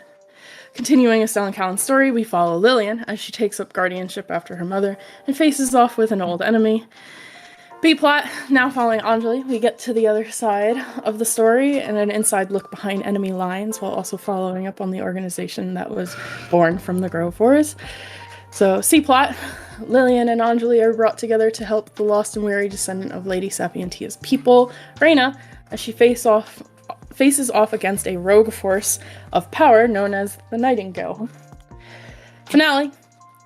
As the girls traverse through their stories, they slowly begin to figure out what is actually creating the terrors in the world and what is actually causing it to rapidly deteriorate, as if the world is like rotting in a sense, like a body. So, and why the gods are suddenly asking the mortals, people of Thaiania, the world, for help in a problem they realize they can no longer solve. So, start. I did a bunch of book blurbs a while ago for each one. So this is the blurb for Beasts of the Wilds. It's on the night of Mayafin 14th, which is like the date. Great fire broke out in the western forests of the Sholeguian Valley, and a tremendous loss followed with no survivors. That is, until Estelle saved Callan from an angry mob 3 years later, and people noticed. From there, they both began to delve into the mysterious happenings behind Callan's sudden appearance in Hopewell with no memory, and the massacre that killed an entire village. Truth after truth would lead to the shaky foundations of finding allies to assist in alleviating or instigating the coming war for the Groves and the rightful justice that the Aleza tribe deserves. So, next one would be Lillian's story, which I have written out as Lillian was never meant to serve the gods, and no matter the amount of training she received, she had resigned herself to never being able to wield the magic her community desperately wished she would. Yet the plants and animals bend to her will with ease, and her community sees this as a bad omen. The same bad omen that led to the death of the Aleza tribe, nearly 50 years prior. It's a lot of time to pass. So, B-plot. Probably the only story I can't really talk much on. So, why? I wonder why. So, the book blurb. Raised to be an assassin, but set free by the death of her sister, Anjali runs as far as she can from the cage that kept her prisoner for most of her adolescence, her mother. Now, given the freedom to fly, she meets an unlikely ragtag team of misfits that show her what it's like to write your own story for once, and to remember, you can listen forever, but when you speak, make sure you're the loudest voice in the room. Oh! C-plot. Yay! Reyna, I'm still working on Reyna's stuff, but this is kind of the gist of what I have so far. Is basically it's saying, war is coming to Thaiania. It will not be spurred by the people, but spurred on by the gods. And the Astra, whose life depended on balance in the world, was set on the course of tearing itself apart long before the world began to crumble. Reyna is not the first to hear this, but she will certainly be the last. When her people become the target of the gods' chaos, she is forced to run to the ravens in the trees to find a solution, yet the solution may lead them all to the epicenter of where it all began. So, that story has a lot of little secrets I also can't talk about. So, oh wait, never mind. So the end, this is Keeper's Light, the one that I started and then stopped. But yeah, as far as I have book blurb wise, I have When the World Begins to Burn, it will have already been too late. As the last warning goes out, given by the one who stood closest to both gods and mortals, the Guardian, the Raven Keeper, and the Lost Heir begin to accept that they may be the last ones capable of stopping or starting the next worldly iteration. But was this world already their last chance? So, those are my little synopsises and book blurbs. Kind of the gist of how the story tailors itself to each one. But with that comes our main players. So who's who in each story. Each story specifically has a tight cast of main characters, protagonists, and some supporting. Antagonists will be mentioned if needed, and villains will be kept as an unknown. Those are secrets. So, Beasts of the Wilds. You have Estelle and Callan. Our other protagonists are Vivian Aldre, Flora Niagen, Talmai Jakal. Our anti-heroes are Eva. So, Estelle. Hey. She is an Ilwyn elf. She starts the story at 16, lies about it a lot, says she's 18. So, some of her connections, like she's got a mentor that we don't really get introduced to, but like is talked about. We have her family.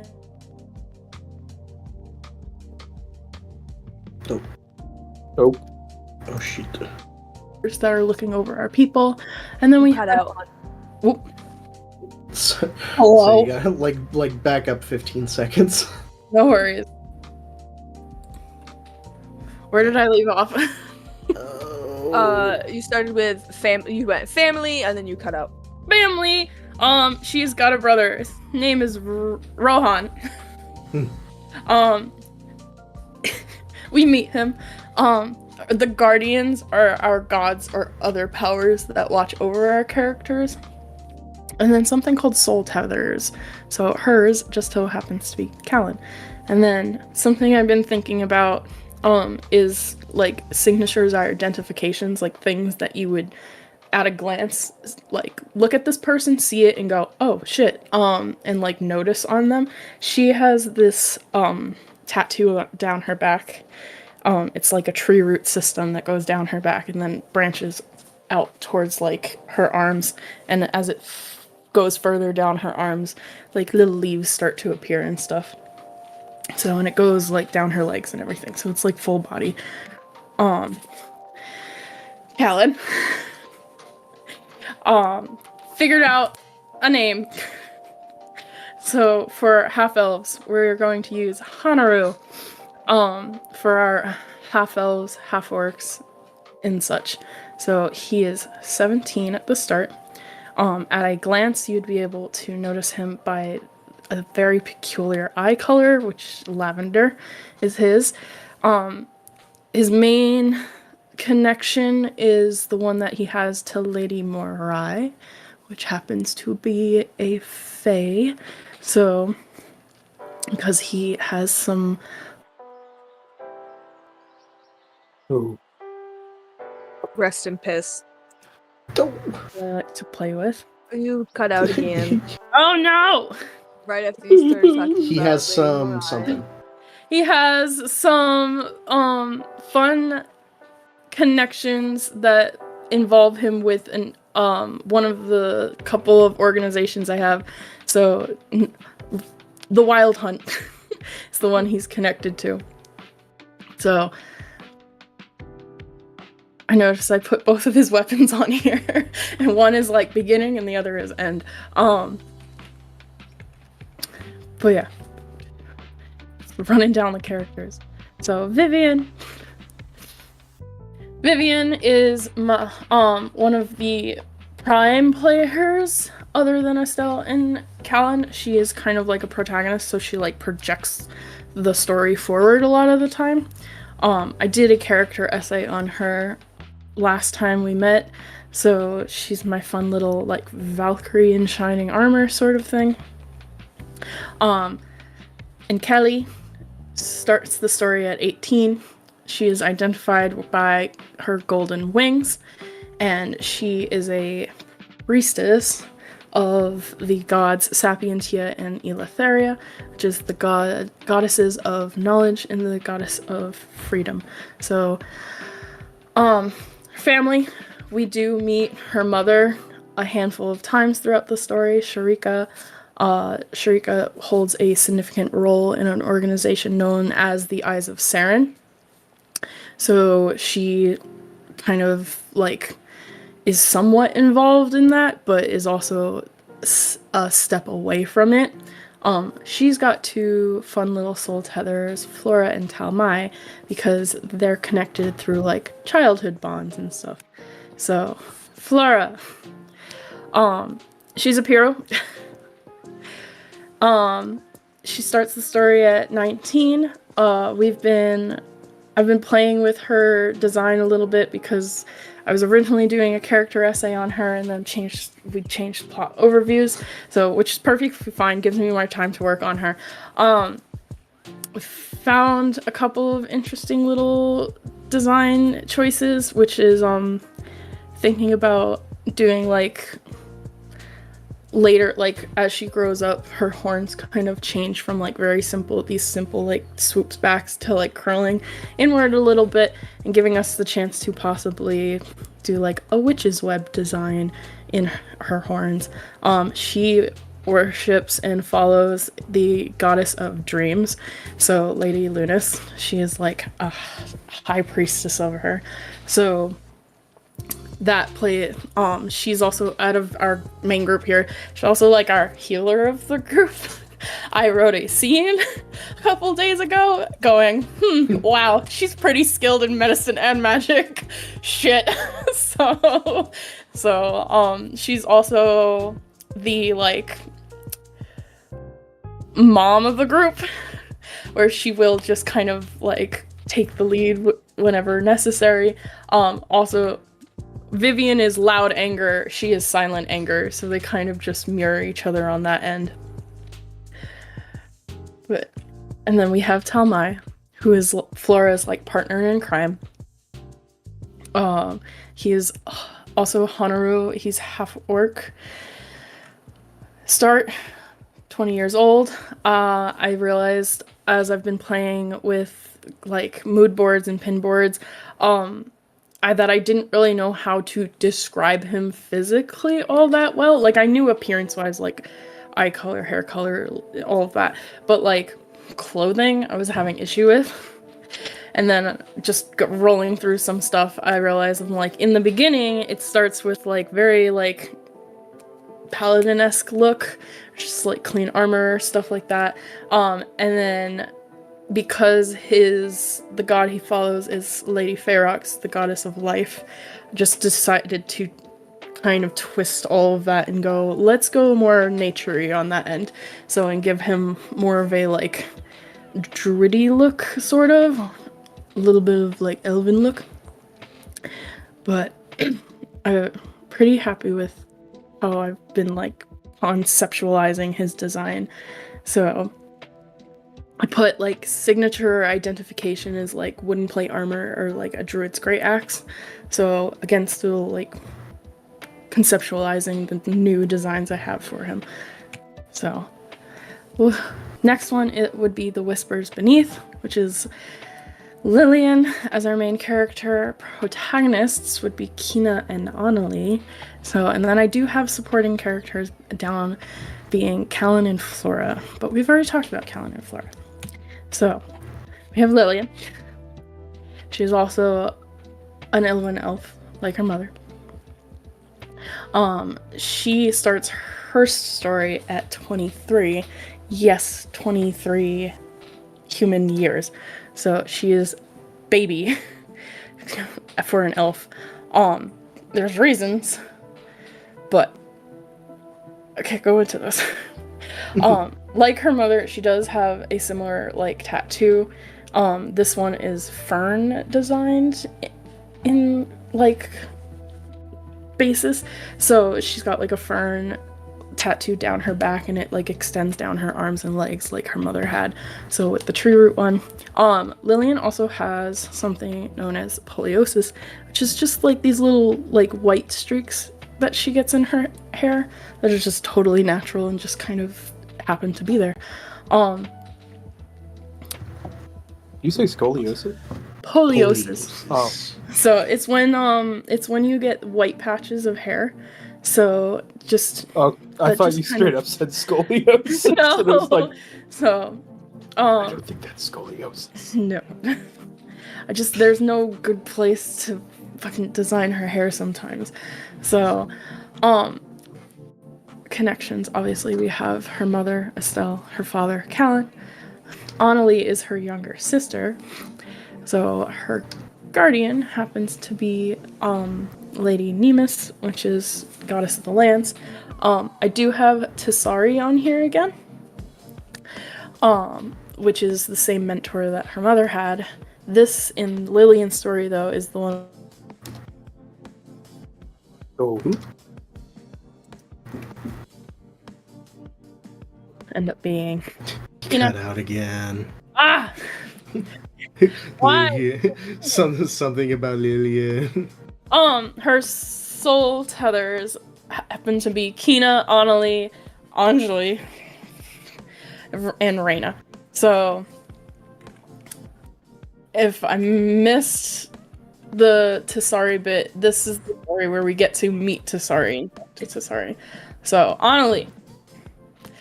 I can't say much about Annalie. If I say much about Annalie, I will go into ramble. Identification. She has violet eyes, similar to father's, just a little darker. She starts the story at 21, so she's about 2 years younger than Lillian. And she is a priestess in comparison to her sister, who had, like, simple terms, is a druid. So they both have Lady Nemus as guardians for separate reasons. So because Lady Nemus has a new story rewrite that is being discovered. So, and then I have Kina. She's human. She starts at 20. I'm kind of happy with how I put together her little outfit ideals, because she starts very simple, and then as she grows older with Lillian, she becomes kind of like a wild magic mage sign of thing. She's just a lot of druid magic and stuff she starts to learn. But yeah. And then the cast I can't talk about. Of course, it's the biggest one. So, welcome to my chaos. The Raven's Call. You have Anjali. She is the main character. Our protagonists, Claire and Marluna. Who's Marluna? Don't ask. Supporting characters, Ezra and Kita Yadira. Anjali, she's human, starts 17. You can identify her by gold eyes. Her family. Claire is her quote-unquote twin sister. Her guardian is Miss Sorum. Claire! She is something known as a Veloa elf. So, it's like light dark, like, shadow or light elf type deal. Claire. Marluna.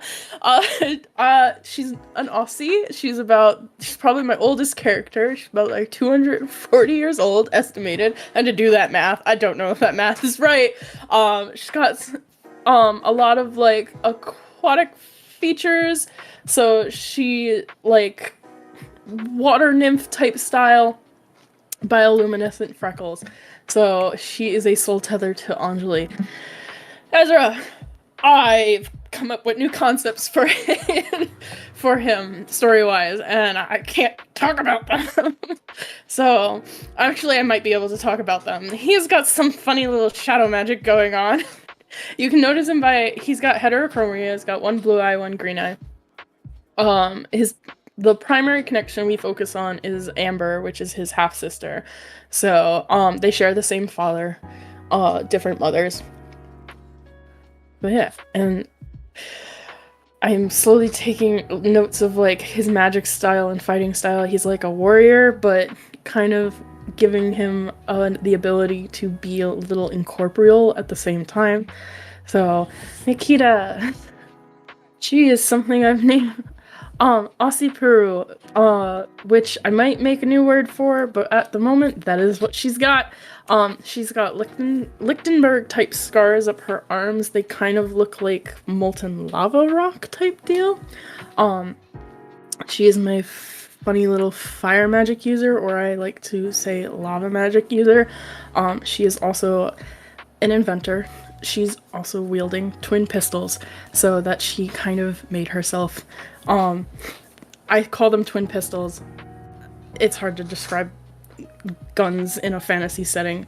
Trying to figure that out. We'll have to go back and rewrite that stuff. So, and then I have Yadira. Yadira is a Hanas, or a hare. She is I say her identification, she's got a scar across her nose. That's simple. She's just a rabbit folk person. A So she's literally walking around as a bunny. So I'm just like, I've got some outfit styles. Like, I've managed to find something that kind of resembles what she would actually look like, description wise. Yeah. So then I have the Lost Heir, which is Reyna's story. Main characters, Reyna, antagonists, the Nightingale and Calder Helvig. Supporting characters, you have Liza, Melody, and Matthias. So I didn't go too depth into a lot of characters because Reyna is the primary one. So, and that's like the main thing I wanted to focus on. You guys have heard me talk about Lorik. This is his counterpart. So, Reyna, she's human. She's very young. I have to check it. 14, I believe. It was 14 or 16. I didn't want to do the math because I know dates and years are going to change. So, that's not something I'm worried about at the moment.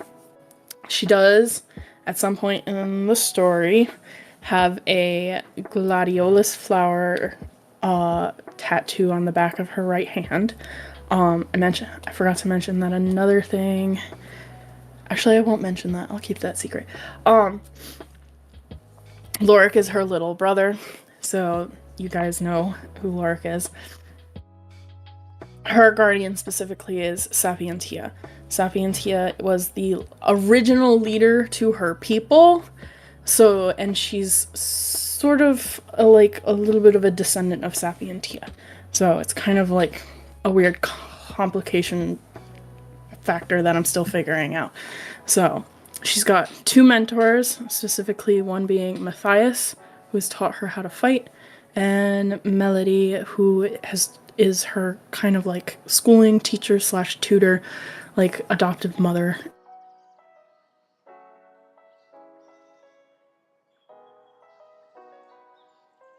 Is one of our antagonists of this story. Caught up at adoptive mother. Adoptive mother. Melody Fisk is her adoptive mother. Calder is obviously her father. He is one of our antagonists of the story. This story is a bit rough on their relationship because it once was a good relationship, kind of turned to a bad relationship. She wasn't raised by her father, but raised by her grandfather. So, for reasons being, her father's like an explorer. He just goes and leaves for long periods of time, and he wanted Reyna to stay in one place. So, kept her at home. And then we have the Keeper's Light, which is the last one. I didn't do much details on this one because it's still being worked out, but we have 2 primary casts in this one. Because you have a part 1, like the book is split into 2 parts. You have a part 1, which focuses on our main casts, Lillian, Anjali, Reyna, and their supporting characters.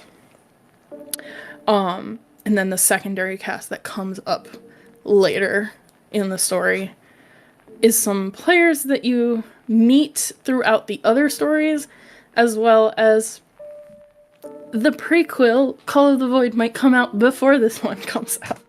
So you might know who some of these people are. So that story involves Guinevere and her entourage. And then we have locations. Because I have maps, and I wanted to zero in on like what the exact places are that we visit instead of looking at the broad scope of everything. So, this is just quick insights of where the stories take place, where the main turning points happen, and at some point or another, each story centers or finds itself in the Terraligüen Valley, specifically the town of Hopewell. So, skipping around. So, Beasts of the Wilds. Main locations, Hopewell, Katona. Secondary, mentions Memore, Avalon, the Olemis is unseen. So, Beasts of the Wild, this is the little map on the side, and I've labeled the primary places. So it begins in the Terliwian Valley, which is where Hopewell is located on Mescos.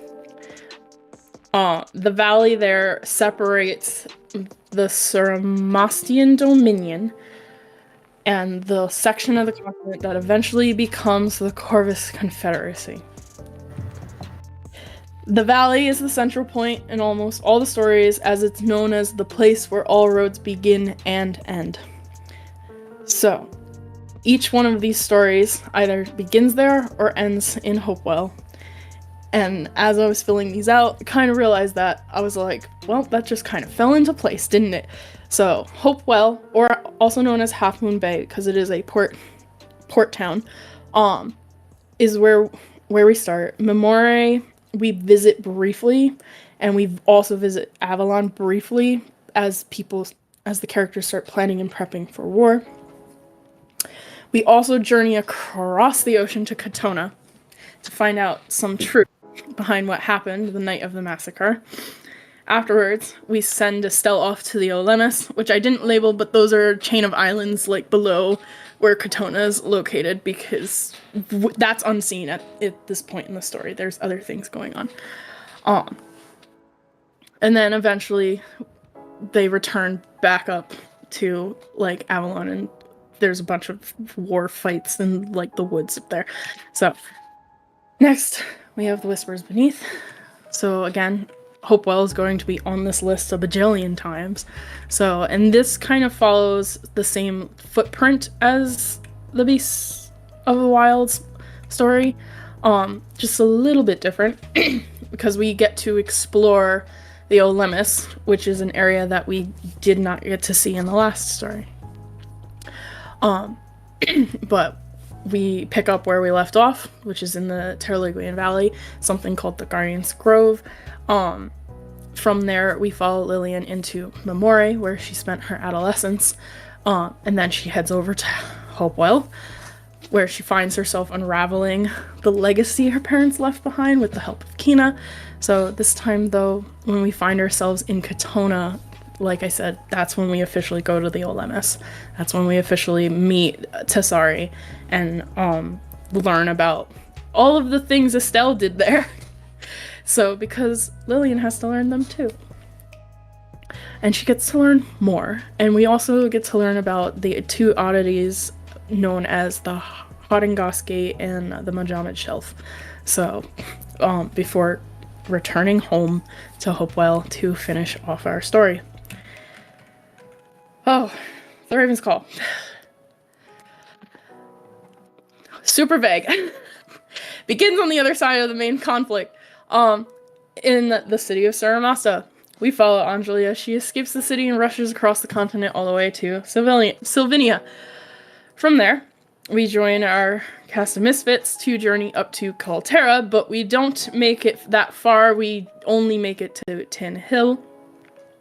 So there are mentions of Lenora and Safari, but that is very, very light. Same with Uluri. We do not visit there, but there are mentions of it. So the Ravens will make their way home till Sylvinia before their next endeavors bring them back to Saramasa. This one has a lot of travel. Just back and forth, because a lot of things happen in very specific places. After the harrowing trek, though, and the return home, they are given a task that brings them back to our central town of Hopewell. So, and that's where we end up meeting Lillian. So, the Lost Heir. This is Raina's story. Ooh, we end up starting again, back in Hopewell. So this kind of is like a skewed map. We go to the Guardian's Grove before the crew gets whisked away to a different place entirely that I can't talk about. But it helps them solve some of their problems. Upon their return, we quickly move to hear Raina's story as she recounts what happened in her home city of Kalterra. and how she managed to get to Hopewell in search for help. After hearing and putting together all of the pieces, Reyna leads them all back to Colterra for one final fight before finding that not all the answers were lying there, that they have one last thing to figure out, and that's going to lead into the Keeper's Light story. As for that map is yet to be revealed. So, because that is the story that wraps up all of our loose ends, which is our primary, like, fights of power, I'll call them. Fights of power. The power. So, and then quick little thing, what is called the Void though? It's your prequel. This is Queen Guinevere's story. So, and all of her entourage. This is a story where you get a lot of like background knowledge before the series kind of like completes itself. So, debate on what to do with this one. This story takes place in a place called Tirdan, so which is kind of below Thyinia, which is where all the maps were located that I was just showing. But yeah. Ta-da. Quick overview, main cast review, and just minimizing my maps, because that's just a minimized map version, because there's an entire different continent on the other side of the world that I don't look at all, but it's there. And it's not needed at this moment, so I just cut it off. I was like, nope, we don't need that, go away. So, but yeah. I don't have much more than that. It's like the quickest plot overview in the world, I feel like. So, Yowza. Yeah. I mean, there's still like a decent chunk of things. Yeah. You know? I like your themes. Shaking your hand on your themes. Oh, I like themes. Love a good theme. fucking I'm trying to get back there. World building. Yeah. Appreciate a good world building. These themes have kind of just presented themselves as I've thought about like the main antagonist through, not the main villain. That is a different person from the main antagonist. So, the main villain's a bitch. The main antagonist, though, like me trying to develop the main antagonist and get things under wraps and kind of figure out where I want the story to end, which I have sort of figured out. The ending always hard. Yeah, the themes have sort of presented themselves. The thing is I have the ending. It's just a matter of my brain going, are people going to be angry that this is sort of ambiguous? Because I wrote the epilogue. I know. I wrote the epilogue to all of this a couple years ago. So I know where they end. So, but and I have certain scenes written out for the end portions of it. Like the last conversations that happened in the last book, which are very important. But like I said, all of this, I've written these stories. All of these stories have just accumulated into these themes that I've sort of conjured, which is just empathy, vulnerability, and understanding, which you need those things to operate as a human being sometimes. So, well, yeah. Sorry, I did have things to say. I just realized that there was a fatal flaw in my presentation, so I'm just fixing. Oh, no. It's a very minor change. A very minor fatal flaw. Yeah, a very minor structural integrity problem. That's not good. Just start to hear rumbling as my presentation begins to go into full atomic meltdown. So yeah, I love all of your themes and stuff. Thanks. Where are my notes? Hello, drawing is not loaded. Here we are. The whiteboard.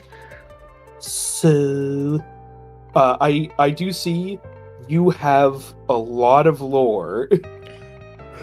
I do, and this isn't a criticism because but it is. I do recommend that you strike a balance between lore and dialogue. I put down here like kind of Game of Thrones over Silmarillion. Not that the Silmarillion is bad; it's great, but it's so dense. It's more like a dictionary than a Bible, even. Yeah, it's more like a Bible.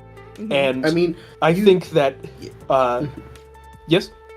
Well, I was just gonna mention that in the like sort of beta reader chapters that are out there, I think the balance was pretty okay. Though I know it's hard to keep a balance like that up, certainly. Yeah, honestly, I'm just looking for things to say because I always struggle to come up with any like helpful words in these things.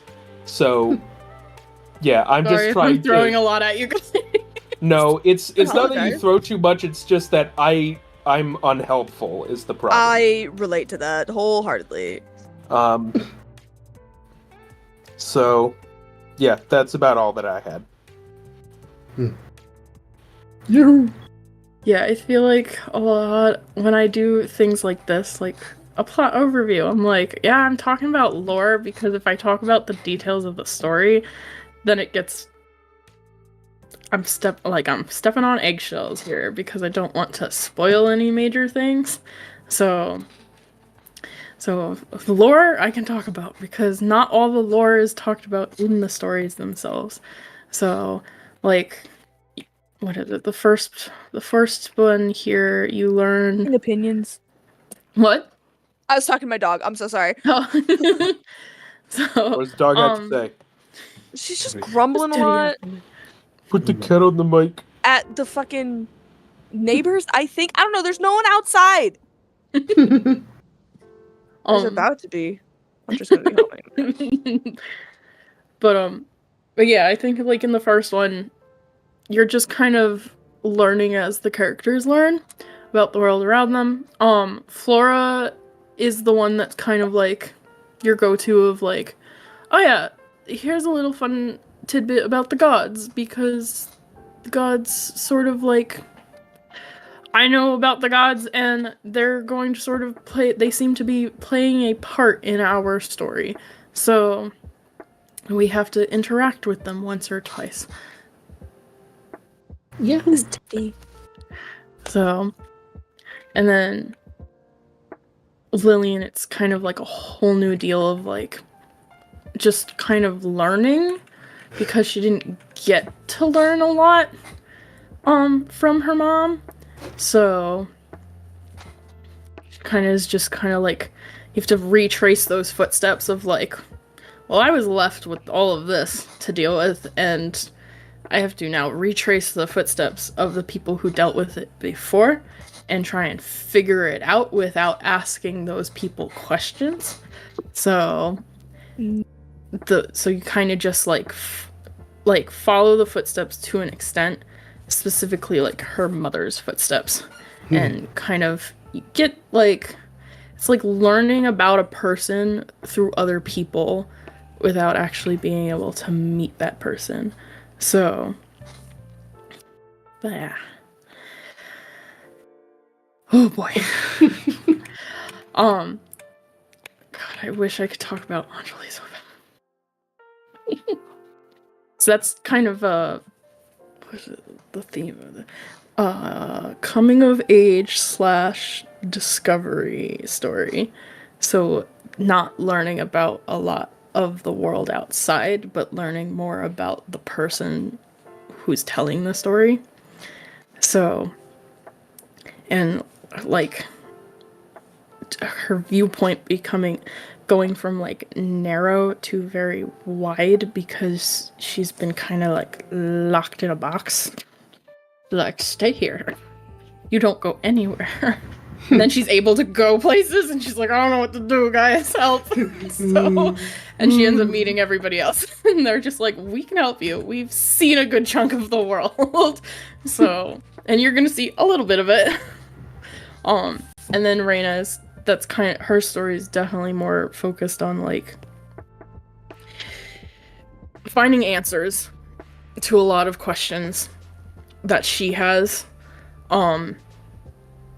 That, like, and with that comes, like, a couple of questions that Lillian has, or, like, a question or two that Anjali has, and, like, she is kind of the, like, bridge point where it's, like, you put her in the mix, and suddenly everything starts to get knitted together very neatly, because she is that, like, key in the lock sort of deal, where she's just like, yeah, this shit's been happening over here. Nobody fucking knows about it.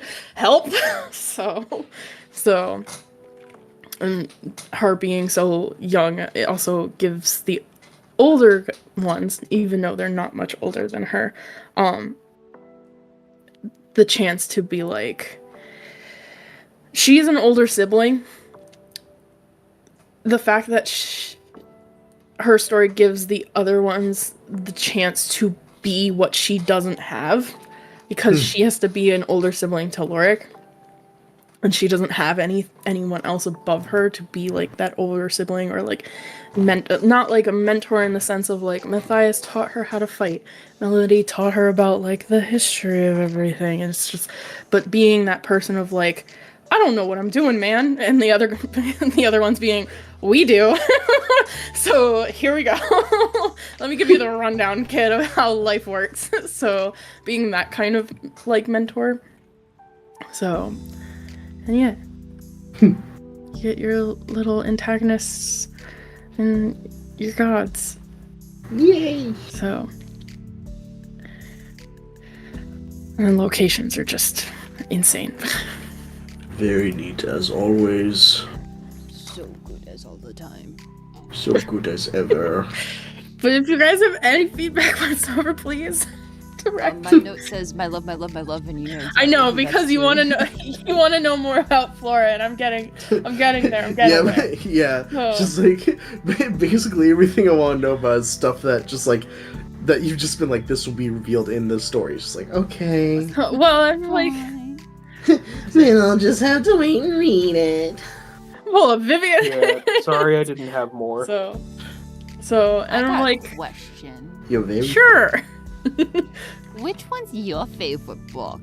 Yeah, you know what? What's your favorite book? What's your favorite character? What's your favorites? Who do you see yourself the most of in? Yeah. Okay. The question you asked me and I ask you. The question I asked you. I'll answer that in a second. Fawn, I want you to take a wild fucking guess. Who is my favorite book? I think I know who's your favorite. Maybe the one that took me 2 months to write, and I went, all right, that's done. Moving on. So, because I knew her story so well, like the back of my hand, that I went, all right, this is what we're starting with, and this is where we're ending, and this is how we're getting from point A to point B, and this is how it's gonna go. I went, I know this bitch too well. That bitch being Anjali's story.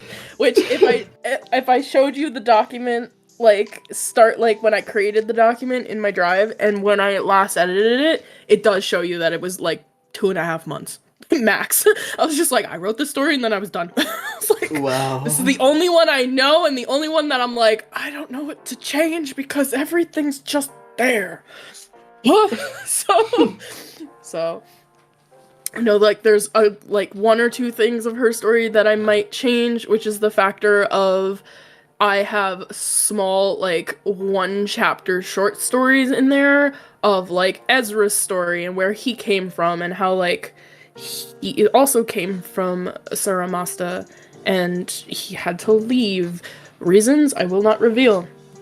So how, like, his half-sister Amber plays a part in, like, a lot of all of this, and, like, what she, like, her role is in certain areas. So, learning about like Ezra's mom, his little sister, so and where his family, his other side of his family comes from, which is like the town of, I think it's Lunaris, I think it's the name. So we visit there, and how he met Marluna for the first time. So it's like, okay, and the same thing with Nikita, and like I have her story, where she came from. There's a tiny little island out in the ocean called the island of Chiakari. Chiakari. I can't remember the spelling off the top of my name. So this tiny little island in the middle of like nowhere, they're like followers of like Solus, which is like the god of the sun. So it's just kind of like how she kind of like grew up in like very quiet, like reserved and stuff like that. How like why she left, like the reasons why she left, like that her father is an inventor and that her mother like cares about her like a lot. And it's just, you get introduced to like the small snippets. Part of me is like, I don't know if those need to stay in the book or if I need to pull them out. So you also get Yadira's story, which is connected to Callan's for some reason. And it kind of explains a missing piece of Lillian's story and Stella's story, and it's just like, oh shit, like it's kind of like these little interconnected pieces, and like how each person is connected in some shape, way, or form. So whether it's like they've met before, or like they've never met before but have interacted on a odd basis of like, we've been in the same town and been involved with the same problem but solved it on our own. So but yeah, so it's like, those are the only pieces of Anjali's story that I'm just like, those might get pulled. I don't know. So, other than that, her story, I know too well. So, because I wrote it, went, this made me cry, and I'm done. So, as for Pal's question, who do I see myself?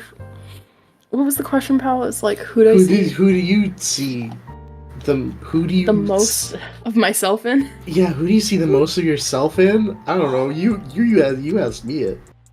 I know. But that was so long ago now. I know. And now you're making me think of like each individual one.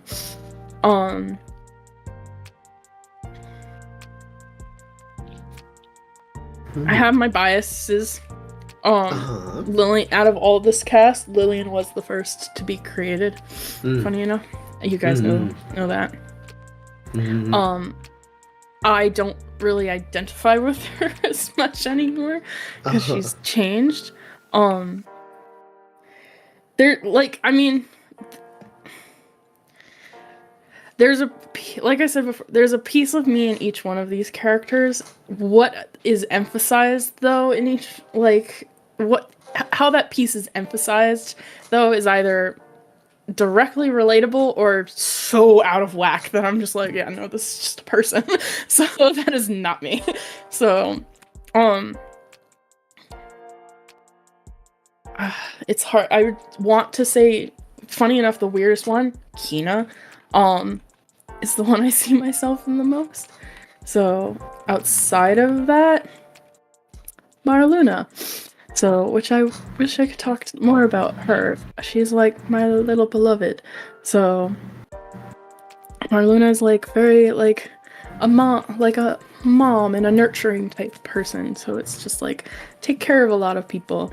So Kina just has like this, I don't know, a weird curiosity for things. So just motivator. Like push. She's the push. When it comes to push and shove, she is the push and shove. So, and Lillian is the rock. So just like, get the fuck going. So, but yeah, those are the like, other than that, I relate to Anjali on a different level. Yeah. So close to your heart, but not necessarily of your heart. Close to my heart in a different way. So in a lizardy way. Yeah. In a it's close to my heart in a Anjali parasitic is way. my, as we've established, I think months ago now, Anjali is my favorite child. So, yes. This much if you is ask true. me who's my favorite, it's Anjali. Because of her complexities and like, I think the other reasons why she's my favorite is her story has the most to do with the themes of empathy, of vulnerability, and understanding. So, which is a little bit of a giggle fest because of the way I get to play her in Pirates. I'm like, I am a fucking chaos gremlin. Yes. And you're all scared of blackmail. I mean, hey, compare the bee I've presented in Wild Magic to bee Grand Ghost. Complete. There's similarities, but there are differences. So, yeah, I think the differences between Pirates and this Anjali, Pirates Anjali and this Anjali is the Anjali that has to fucking learn everything. And the Anjali you guys are encountering right now has already done all of that. And she's like, bitch, I know. You don't have to tell me. So this is the young one. The one I'm playing is the older version. So awesome. But yeah. If also fun little snippet about all of the little art pieces here. That fucking image of outfit getup, like black cloak, daggers in hands, jumping roof to roof. I found that shit on Pinterest. Oh, that is exactly what she looks like, and it's scary. Oh my god! Like, what the fuck? I just found it one day, and I went, "That's creepy in a really weird way." So I'm like, I'd never seen this picture, and suddenly I have it in front of me. I'm like, this is what she looks like, and I'm scared. So yeah. I do have advertisement. Perfect timing. Have all of perfect timing because I can just do something really stupid. I do have all their character themes on their slides. Just as quick little like snippets and stuff like Vivian's is Delilah. So Flora and Talmai's were really hard to find, but then I remembered I did find them at some point. Estelle's has always been Wild Hearts Can't Be Broken. Callan, I've been listening to a little too much of Hadestown, but this was already on his playlist prior to me being like going through it again recently and listening to it. Been thinking about him a lot lately. He feels like my Orpheus in some way. And it scares me. Orpheus. So, Lillian's has always been Little Lion Man. Annalise... Yeah. Annalise is interesting. She's got a bunch of ones that I'm just like, I don't know which one to pick. I will not explain why the painting of Ophelia is on her slide. If you guys already know anything about Lillian, you know why. I know. I know So you guys, you guys know. Kina's has always been Midnight Sun because fun fact in this book for Lillian, that is her nickname for Kina is my Midnight Sun. So while Lillian's nickname, Kina's nickname for Lillian is my Water Lily. So it's just funny little nicknames that I came up with. Because their story is like a little bit of a love story. Anjali's was hard to choose. She has too many. This one was easy. This one, if you know the song, well, guess what happens to her? Dancing with Your Shadows has always been Ezra's.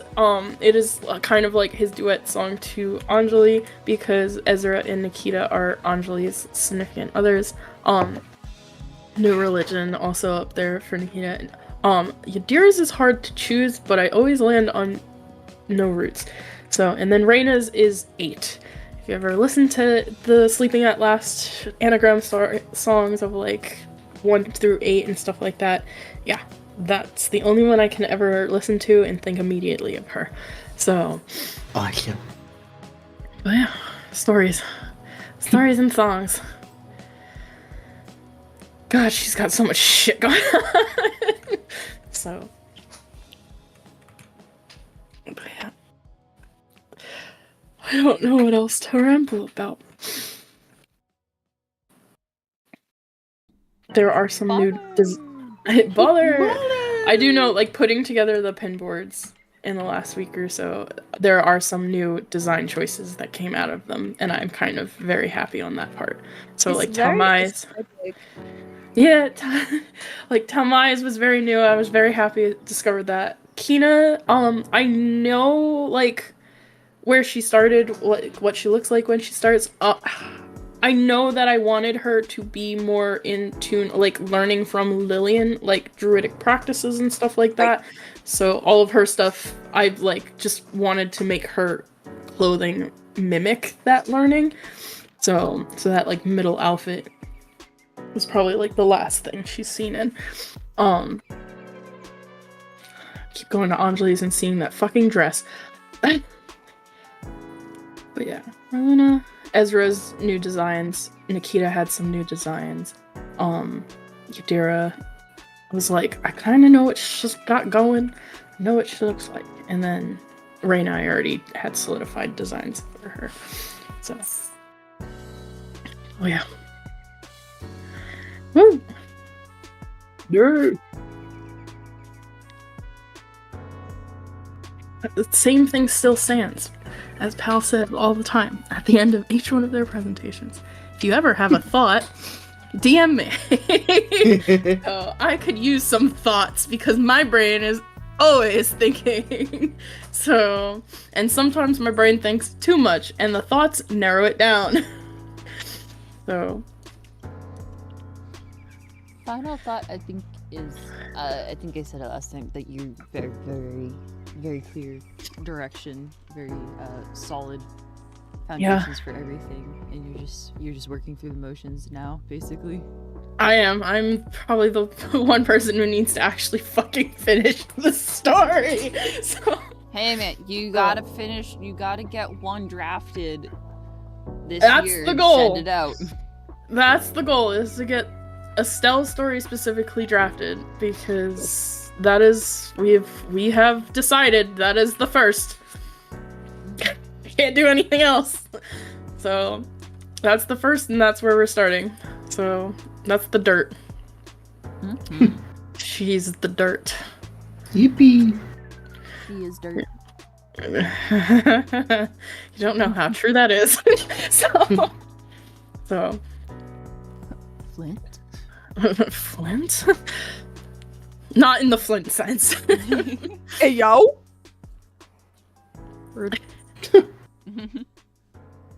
Wow.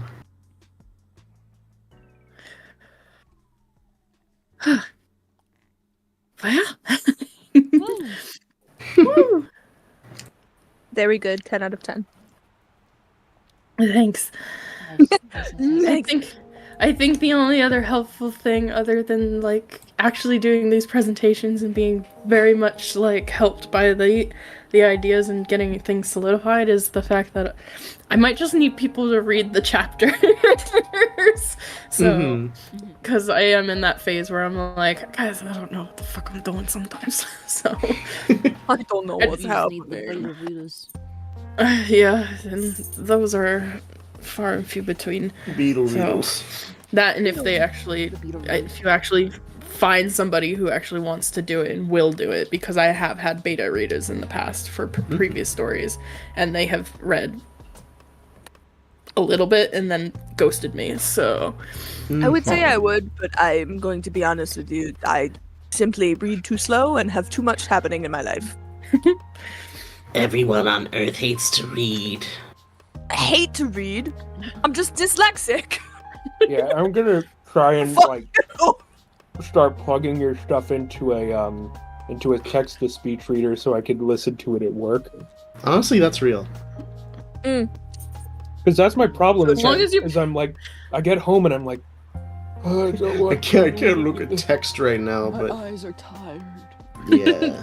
I'm Merc. I think I feel. I'm the one writing it. Do you want to come say hi? Murky boy, you wanna come say hi? Who the hell is there?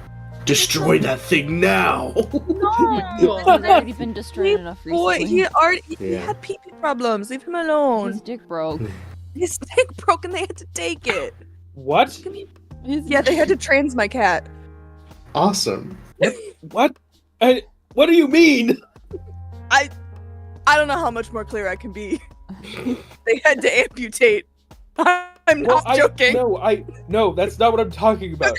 I understand the procedure. Cat. Why was it necessary? Oh, Because he it had. broke. He broke. Bladder stones. Oh, He has. I was urinary about to crystals. say, like, cats don't have a fucking baculum as far as I know. No, the living, no. the living but body's beautiful ability to create No. stones. They're not male cats are raccoons. Male cats are built wrong. When it comes, the urethra is like an S, so it gets gross sometimes. Yeah. But you know, So- enough about Enough about cat my cat's biology. pee-pee. Let's Let's move on, shall we? All right, Beautiful. let me turn on the. Oh my god. Speaking of cats. What the shut? Goodbye. Shut. Get away! Silence! Silence! Video. Speaking of cats, I'm going to the fucking heavy-side layer. Sorry, this video just randomly started playing over everyone, and it was super loud. Awesome. Rest in pieces. More like rested, die. Do you think What? you're funny? John Wick 5. Jog wick to Kubu Baba, baby. Jeez. You can't stop Tough him. crowd. You Hey, can't stop him with a tough horse or a crowd, tough pistol. crowd. So, that was not a joke. So, how do I?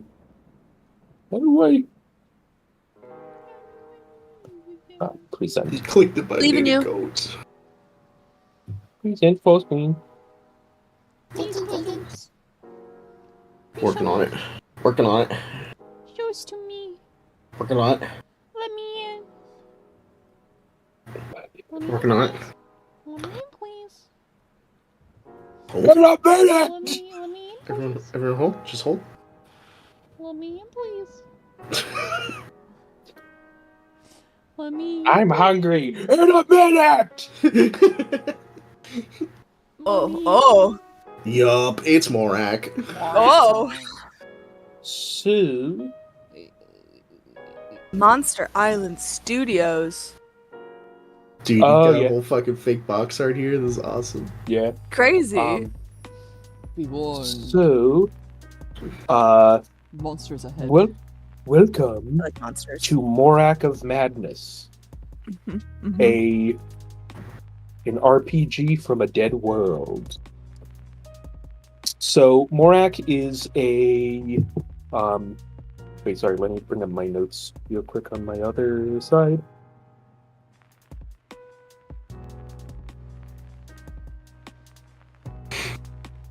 Monsters.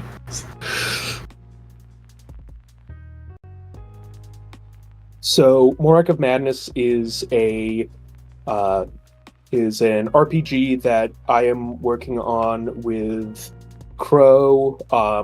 For anyone in chat, is Clerical Crow. Link somewhere. Find it. Find it if you dare.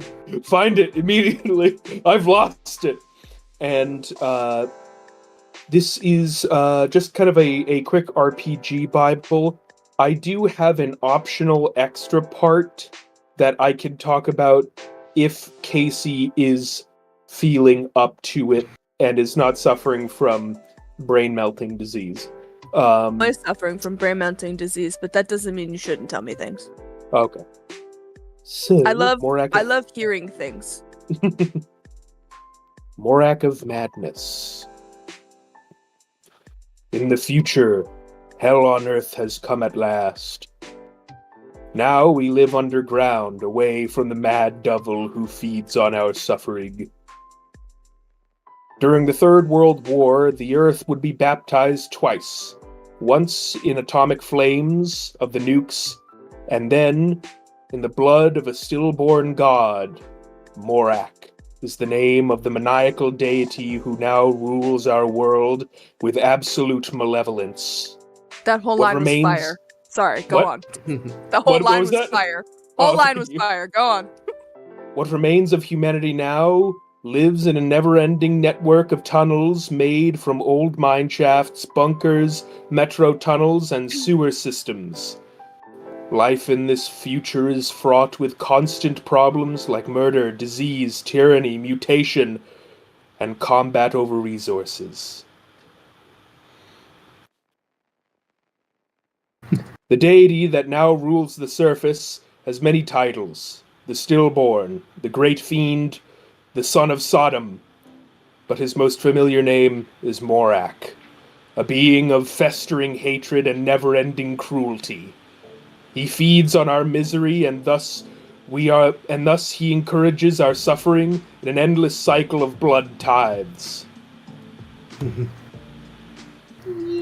The blasted surface.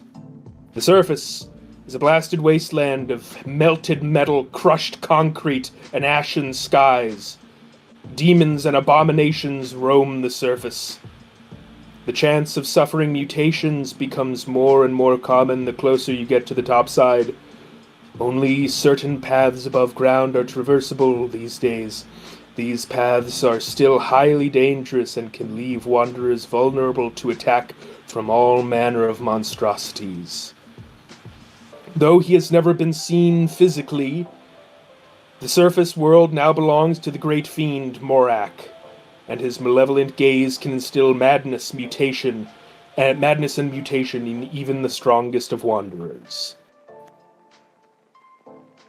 The dark below.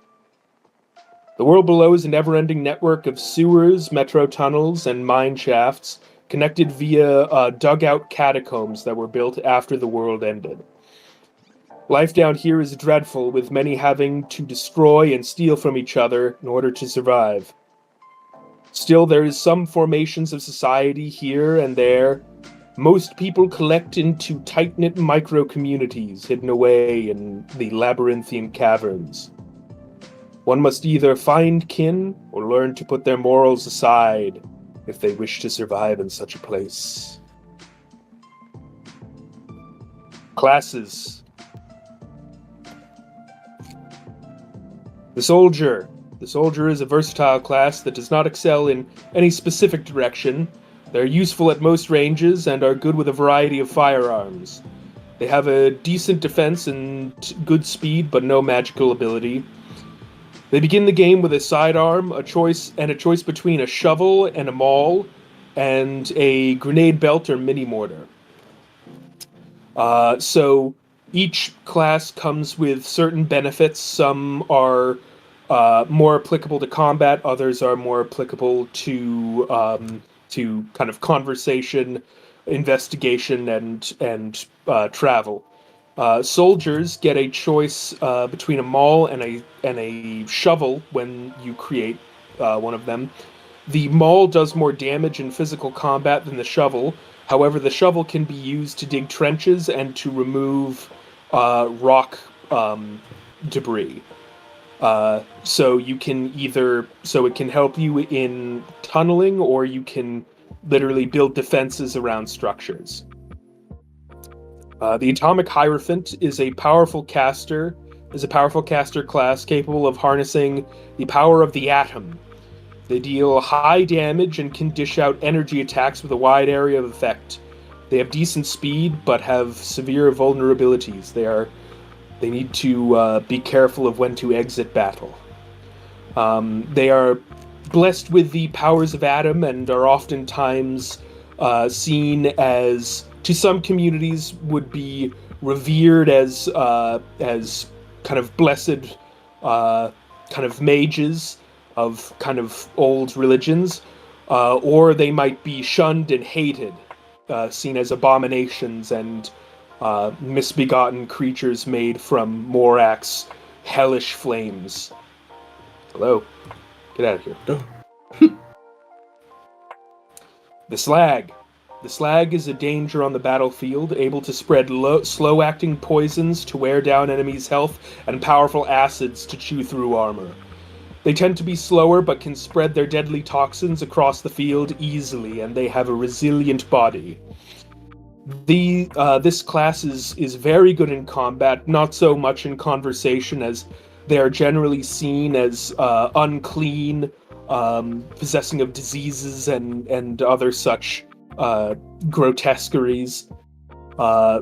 They do, however, amongst certain groups, they might be seen as a benefit to areas that are plagued with kind of mutated creatures like mole rats.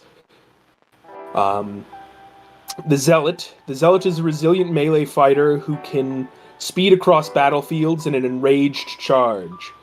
They specialize in damage and debuffs, which they can inflict on enemies with their maniacal preachings during battle, which can shake the wills of even the strongest enemies. They have a healing ability that ties to the damage they deal to enemies, making them hard to destroy. So the Zealot might be very frightening to look at. However, they are in quite dangerous runners on the battlefield, and they are particularly hard to get rid of. In certain communities, they will be absolutely loved and adored. Any community which worships their specific deity of choice. There are, depending upon which deity you choose, can alter certain factors about how they work. They're similar to a paladin. However, instead of focusing on buffs for your allies, they focus on debuffs for your enemies.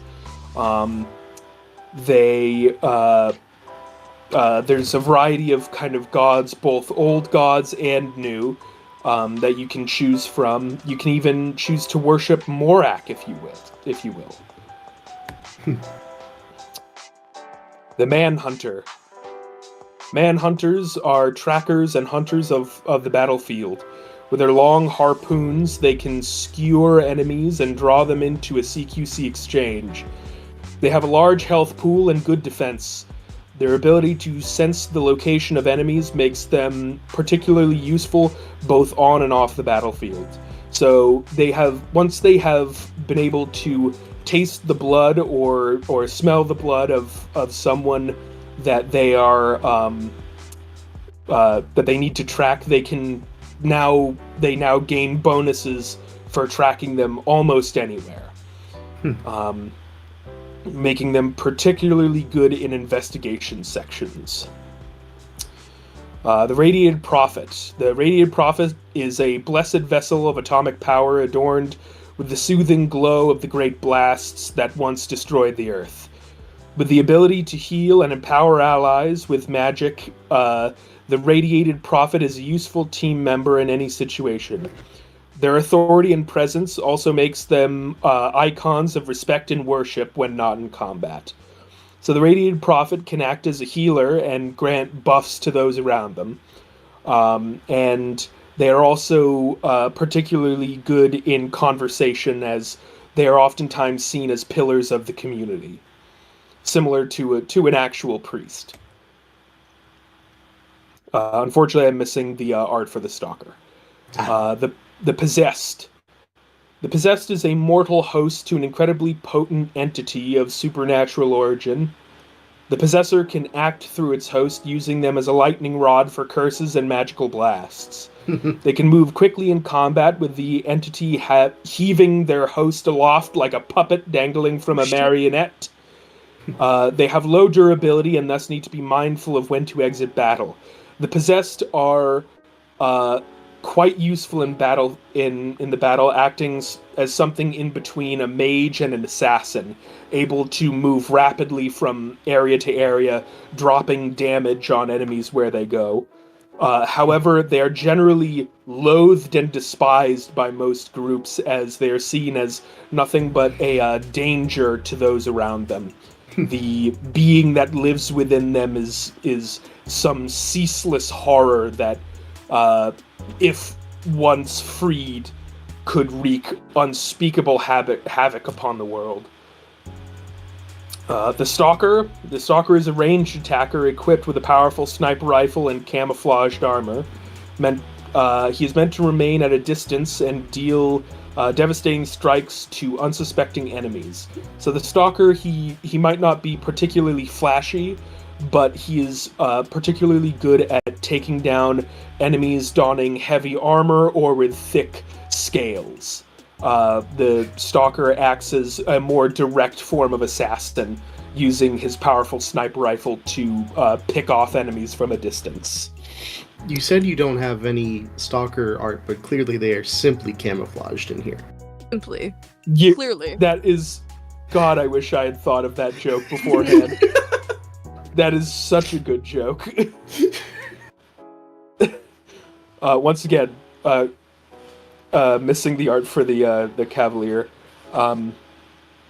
So the Cavalier, modeling themselves after knights and samurai of the ancient world, these warriors don heavy plate armor to maximize their defense. Their plate limits their mobility, which can make it hard to remain in the fight without help. Luckily, the Cavalier comes with a mount of some kind that the warrior can ride or abandon during combat. When not being ridden, the steed will act as a party member, making its own attacks and movements. However, when the Cavalier mounts their companion, they get a speed increase, but the steed loses its own attacks and movements. And instead, the Cavalier kind of erases those. This makes riding into battle a choice between speed or an additional attacker.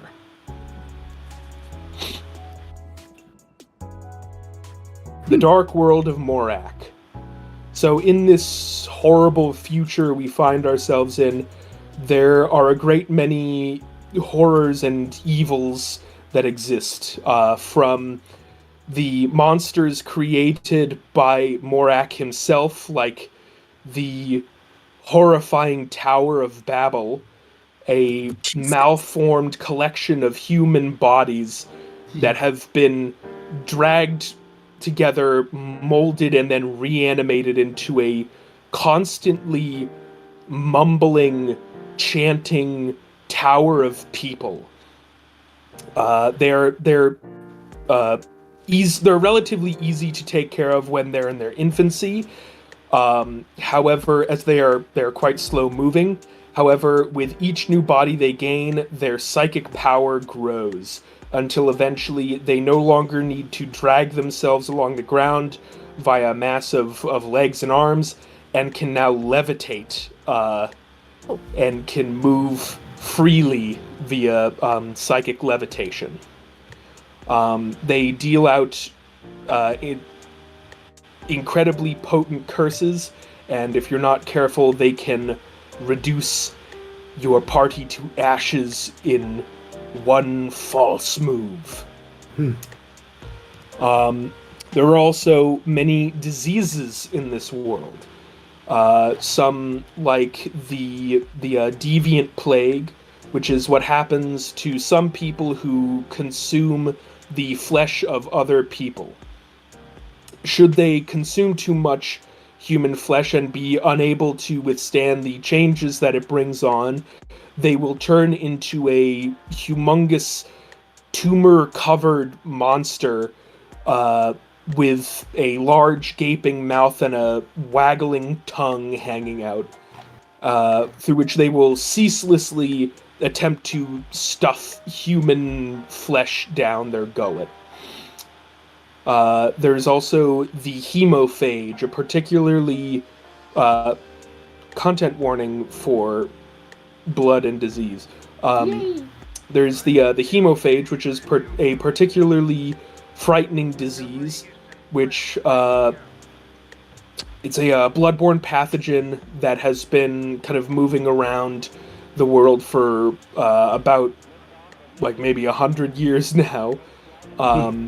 It has it's spread via blood, and however it influences the body to break down blood vessels and soft tissues, leading to bleeding from the eyes, the nose, the mouth, the ears, all of these soft tissue areas. It also influences the bone marrow to begin putting all of its energy into producing more and more blood cells. So by within just a few weeks, a person will have turned from a completely normal human to a literal blood-caked wretch, creeping and crawling across the ground, desperately searching for help from anyone who they can get a hold of. Some more horrors of the surface, like the wandering soul. Some people are simply unable to withstand the terrors of what happens on the surface, and when they are exposed to it, their soul is literally ripped from their body and becomes a ceaseless kind of vampiric thing that travels back down into the tunnels below and seeks to drain the life and spirit from those around them.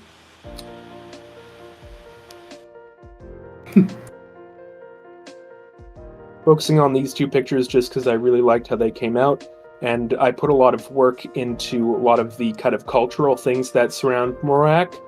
So pretty common in this world is the use of something called a curse box or a prayer box. This is something that wanderers will wear as they traverse the tunnels or the surface in order to protect themselves from the many evils around. So it's a large wooden box that will be put with, there's two sections to it. They will be filled with a mix of blessed and cursed items. So the top shelf of it will receive only blessed items to try and bring good luck to you and those you care about, while the bottom shelf is filled with cursed items meant to either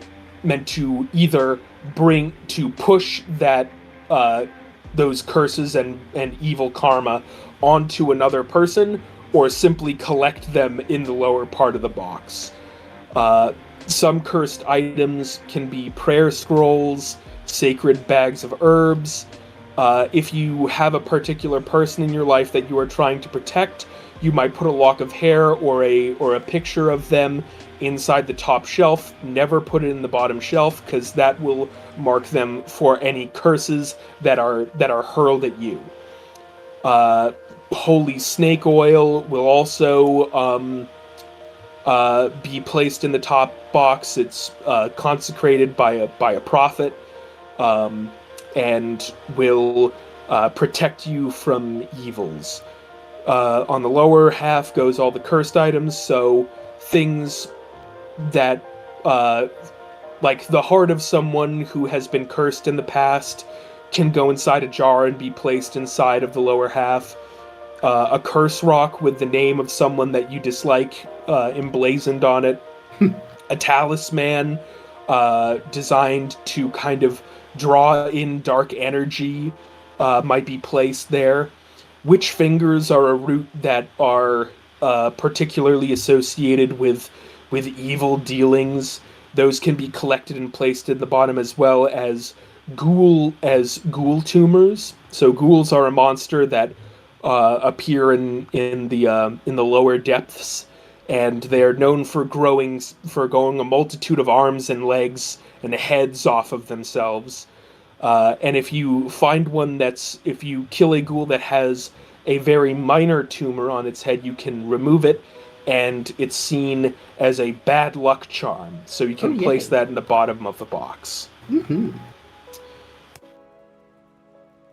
How to build a campaign. This picture is not really relevant to building a campaign. I just really loved this character that Crow drew. I believe it's a character from another thing that Crow is in, but Crow suggested it as a potential example of a slag character, kind of a slag witch, which I am very fond of this picture. So, how to build a campaign. The 3 pillars of the campaign. So, most begin with exploration. The search for a place in this world is an eternal struggle. You will often find yourself on the move looking for work and purpose. So, you will oftentimes most of these campaigns will focus on a group of wanderers who are drawn into some kind of conflict that they are a bit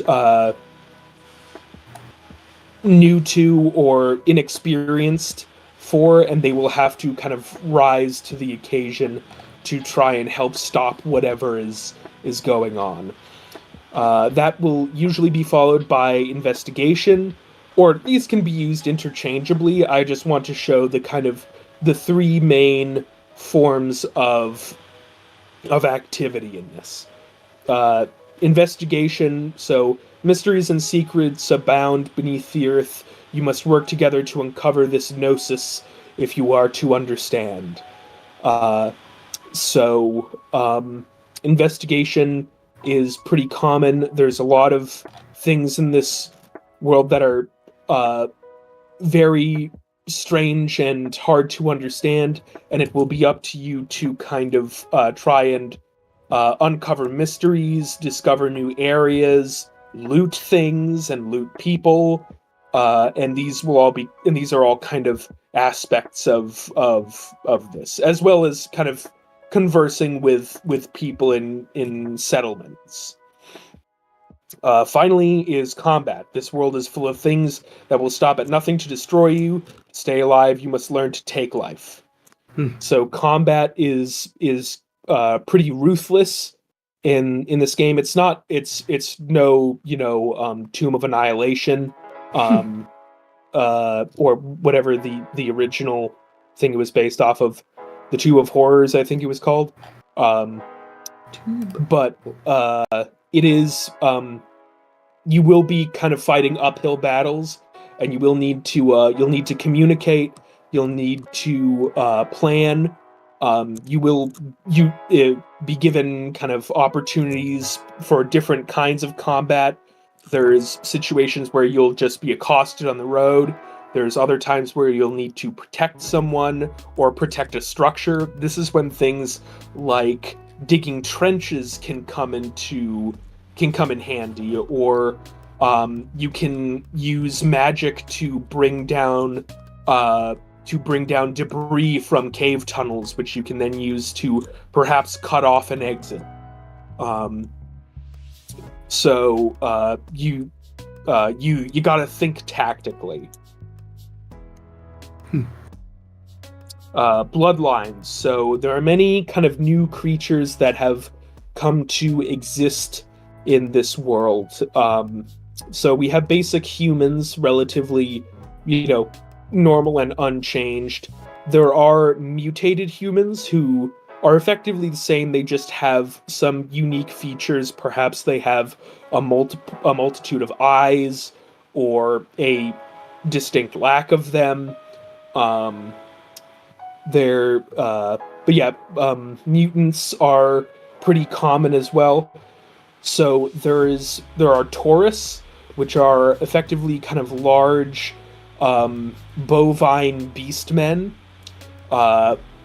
Where they have come from, we're not really sure. They could have been normal humans who somehow have been mutated so much they resemble cows more than humans. Or they might have been some type of freak accident causing actual bovid creatures to evolve to a human-like form. It's truly unknown. Cave lurkers are a race of spine-covered semi-amphibian type of creatures similar to bats. They have very good hearing They can see in low light, and they are adept swimmers, and they can hunt silently. There are also the Trudon. The Trudon are one of the few we actually know the history of. So the Trudon they're effectively like kind of lizard people, kind of part human, part dinosaur. If you've ever seen The Amazing Spider-Man, the lizard in that movie is a good analog. So they have been living beneath the earth for thousands and thousands of years until we destroyed the surface and had to come down there to their realm. Now we have regular interactions and run-ins with the Trudon. Also now existing are these giants. These are particularly frightening enemies to come across, at least if they do turn out to be your enemy. They are strong and fast, and they can be quite dangerous to be at odds with. They do regularly take part in eating people. So there is that. They are specifically a mutated form of human that have completely kind of split off. So they're not like a different species or anything. They are undoubtedly human in origin. There are also kind of these long people. They are another form of mutant that are known for their long limbs, long necks, very kind of slender builds, as well as the rapid spawning of limbs that can occur early in life. They are particularly common, and are pretty widely seen. Mutated mole people, do not ignore them. They're a monster. They're not included in this. The Carnabo are a particularly strange group. They do not seem to match any creature that we are familiar with on this earth. They do not seem to have stemmed from anything. Rather, it seems that they might be strangers from another dimension that had suffered a very similar fate to ours. And they came here in hopes of avoiding of stopping whatever we were doing. However, they arrived far too late. The Carnabo have a very unique biology. They are virtually immune to poisons. They're not very physically strong, but they are virtually immune to most poisons, and their lungs and mouth structures are particularly interesting, with a trunk on the front of their face that will draw in air, and a series of membranes basically scrubs the air of any poison, and that kind of nostril right between the eyebrows, right at the bottom of the brow ridge, will then exhaust the concentrated poison out from the top, almost like a biological gas mask. So the inspirations for this we kind of took from a lot of different things that Crow and I are like into. There's like Fear and Hunger is a very good game. The Fallout series, Metro 2033 is one of my favorite book series. I personally got a lot of kind of vibes and naming motifs, whatever you call it, naming, I can't remember the word, from Mad Max. Some of, also, I got some kind of vibes from 40K, the kind of general grim darkness of it. I used a lot of imagery of hive cities to kind of help inspire what some of the regions of Morak will look like. The Berserk series is kind of a very seminal piece of work when it comes to kind of grimdark stuff. Mad God has always been a big inspiration of mine. I used Mad God in kind of tandem with the vibes of Harlan Ellison's I Have No Mouth and I Must Scream as kind of inspiration for this. I also used a lot of the research that I have been doing into Gnosticism and Hermeticism, because that just seems to come up in everything that I do nowadays. And it's been a particularly big interest of mine. Is there anything beyond this? Yes. Thank you. So that's about all that I have, unless if Casey is up for it, I can give a brief actually, you know what? I think I've talked enough.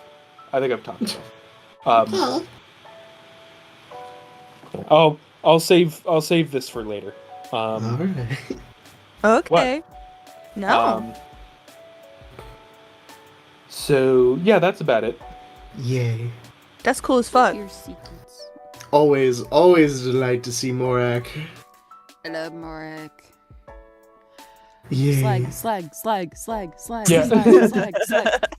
I like the playstyle possibility for the Cavalier.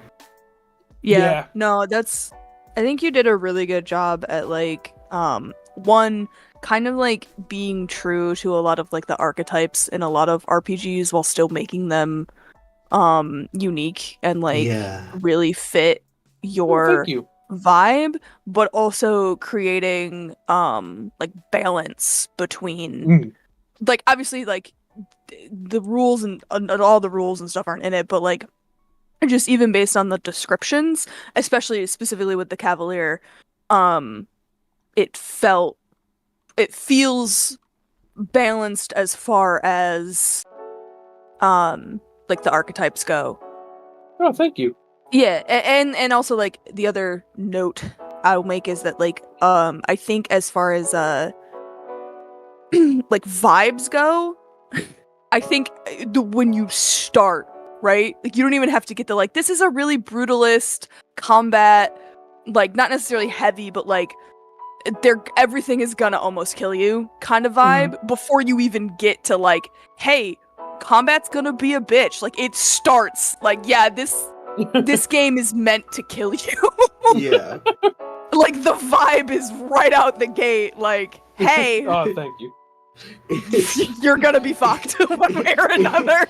It sits very well with with classic tabletop gaming. Yeah. Yeah. No, So thank good you. job. And good job to Crow. I know she's not here, but Yeah. I'll tell them Yeah. later. If I remember correctly, Morak was born out of a dream you had. Oh yeah, I had a. Oh right. Oh no! So yeah.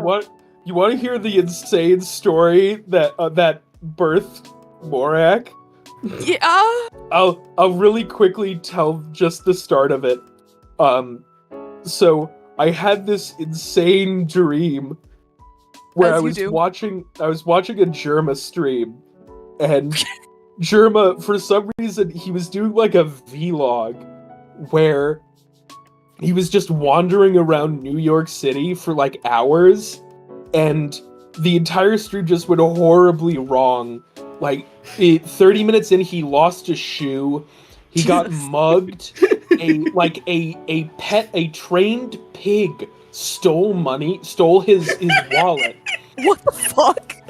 And he chased the pig, and like there was a guy who looked like Kurt Russell in Escape from New York, who like the pig was with, and Oh my god. eventually, Pigskin. yeah, eventually he's just like wandering through back alleys and is like, I wonder what's through here. And he opens the door and he's like inside of a restaurant, and one of the people is the chef there is like, oh hey, you're Germa. He's Italian, so he's speaking in like kind of mixed Italian with English. He's like, oh, you're Germa. I love you. And he's like, oh yeah, thanks. I don't know you. And the guy goes, here, fix this light, and gestures towards a ladder with like a broken light above. And he's like, Germa's just so like weird and go with the flow that he's like, all right, I'll go fix the light. And he climbs up the ladder, and then suddenly he slips and he falls fully, like full body, into a giant vat of boiling butter. What the fuck? He then bursts out of it like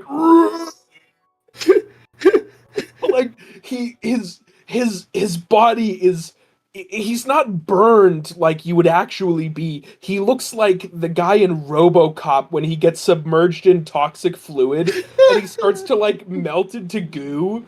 He bursts out of it like and he immediately leaps out of the bowl and like dives onto the cameraman like a zombie movie and starts attacking the cameraman.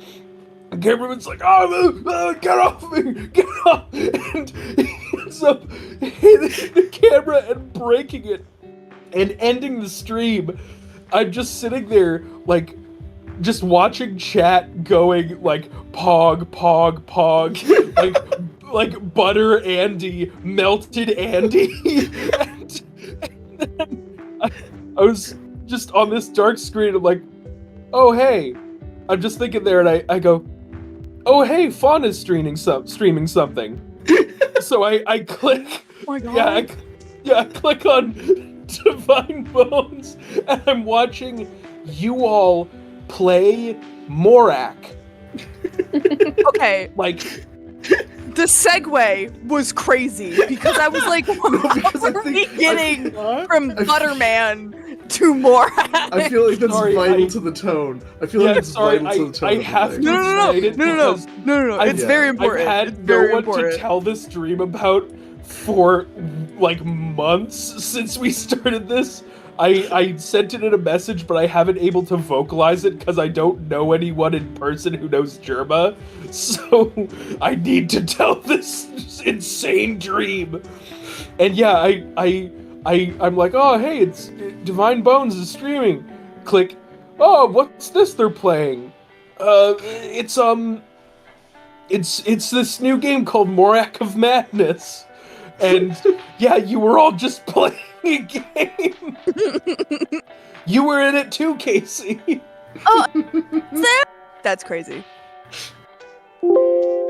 But also, this is prophetic. Phenomenal. We're gonna do a fucking Morak one shot whenever you're done with it. And oh my god, please! I would fucking love to play this game. With the Germa Takes New York stream. Germa Takes New York.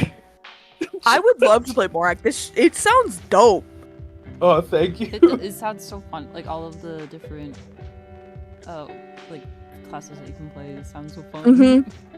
Oh, thank you. No, it sounds real cool. Awesome. And I'm picky about my anti-apocalyptic things. So, just saying. I'm always down to game. I'm not that picky, actually, now that I think about it. Casey's the I like them, though. I consume that content, and I go, I know that, Casey. delicious. I have opinions, I think is probably a better way to put it. Perhaps. I have a lot of opinions. God, that Germa dream was so... I woke up from it with perfect clarity, which is so rare for me to have. No, I feel like every time you talk about a fucking dream, you're like, well, this is the most insane, wild shit. The vast majority of my dreams are actually so mundane and boring. The vast majority of them are, I'm at work, I get a call. Hello, this is where I work. No, hello, this is the San Francisco General Hospital. Yeah. It says here in our books that 15 years ago you got surgery here, and no one paid the bill. So it's been slowly gathering interest for the past 15 years, and we really need you to pay that like right now. And I'm like, what? What do you mean? How much is it? Well, it's quite a bit of money. Well, tell me.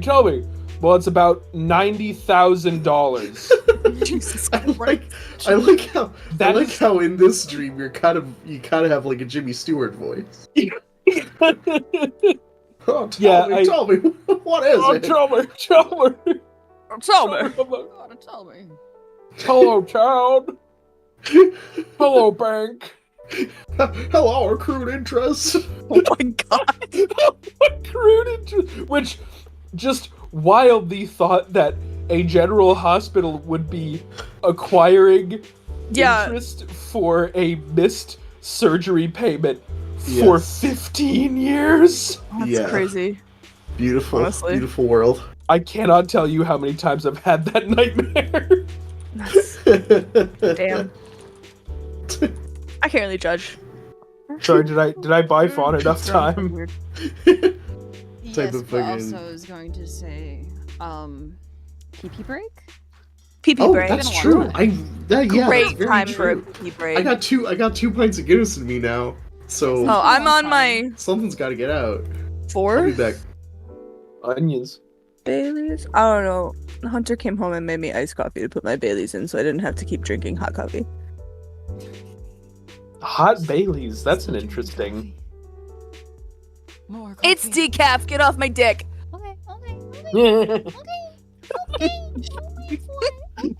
It's decaf. Get off my dick. I did try to put it in the Dr. Pepper's strawberries and cream, and I was like, oh, it's kind of like a little float thing, and then it immediately curdled, so I was like, well. Ow. Oh, beans. MJ, also, I want you to know that during yours, doctor said, does Super Ebola exist in this world? And then immediately you started talking about the more blood goopy guy. Oh, yeah. And also, went, well, I guess it does. I guess it does. Hemophage, A+ name. Oh, thank you. That was. I was thinking Fantastic. like.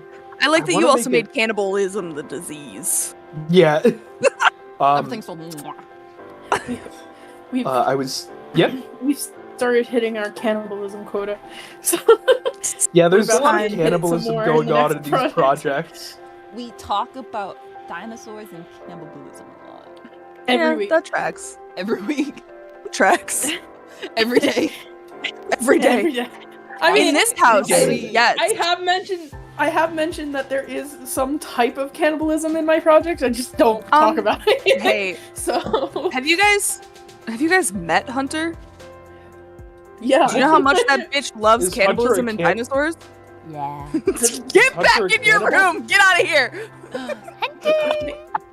Casey, Say has hello. Hunter seen Yellow Jackets? I think Hunter actually has seen Yellow Jackets. Oh, fuck yeah. I imagine. Or at I least can't part watch of it. anymore. I can't watch it anymore. Have you seen because Yellow I Jackets? lost my Yeah. my subscription.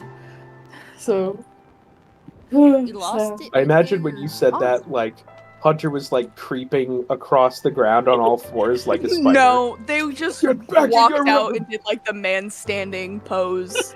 Man standing. Yeah, you know, Yeah. man. No, I know exactly what you're talking about. I love that statement of man standing. Well, because I'm upstairs for one, so I'm not down in like my craft room area. So I'm on the couch, which is directly across from their office, and the door is open. They're playing The Sims. I can see Hunter. Hunter, we miss you. They're looking. I can see them. We're making eye contact. She's like, I know. No, I said I love you, I love you, I love you. What'd you say? Tell them I say I love you, I love you, I love you, I love you. No, you can tell us your thoughts about cannibalism later. Text me. No, we're not talking about ethical cannibalism. Oh my god. Ethical cannibalism. No, we're not talking about ethical cannibalism again. We're talking about Go back. Go back to your room. Go back to your room. Go back to your Sims. Sims. That's what they're playing right now. They're playing Sims. Have they installed the Sims cannibalism mod? Is there one? I'm pretty Probably. sure. Yeah, there is. The game's been around long enough. Hunter, They do you added have a Sims cannibalism mod? they added a mod into the game No, but there is one. that removed one of the patches that disallowed you from Real baby? wishing that you could become enemies with a child with a genie. Jesus Christ. They patched it out and someone modded it back in so you can ask a genie to become enemies with a child. It's very funny. Hunter says that it's the mod that makes it so that you can grill a baby. Holy shit. Holy shit. Listen, I The don't- Sims is a deep I'm and not- dark hole. Yeah, I'm not gonna push further on that. Honestly, I'm good. I'm okay. Grill and eat a baby.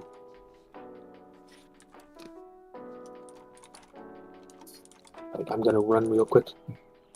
Gonna go for a run. Oh, okay. A mile? I'm gonna go for a run. A whole A mile? You got the zoomies? I mean, MJ, you got the zoomies? I think they got the zoomies and left. I think they got the I zoomies. think they got the zoomies. Mercury in there with you? No. Okay. Was I talking to you? Fawn, I was never mind. I can't keep having this conversation.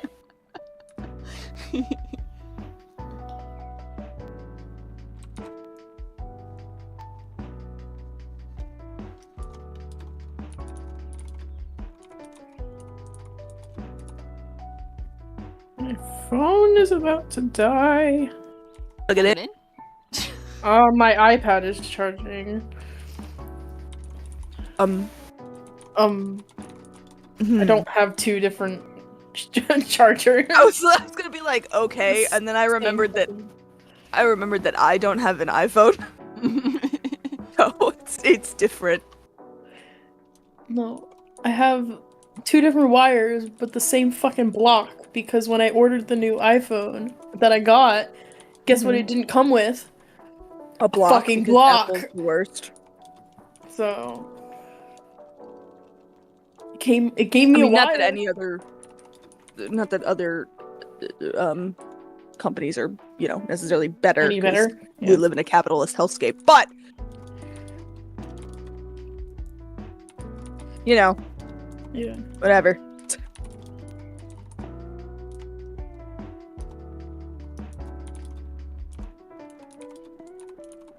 But yeah, so iPad is charging because I have magma running.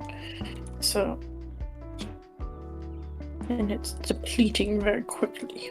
I forgot about magma. Fuck. I was so intensely listening.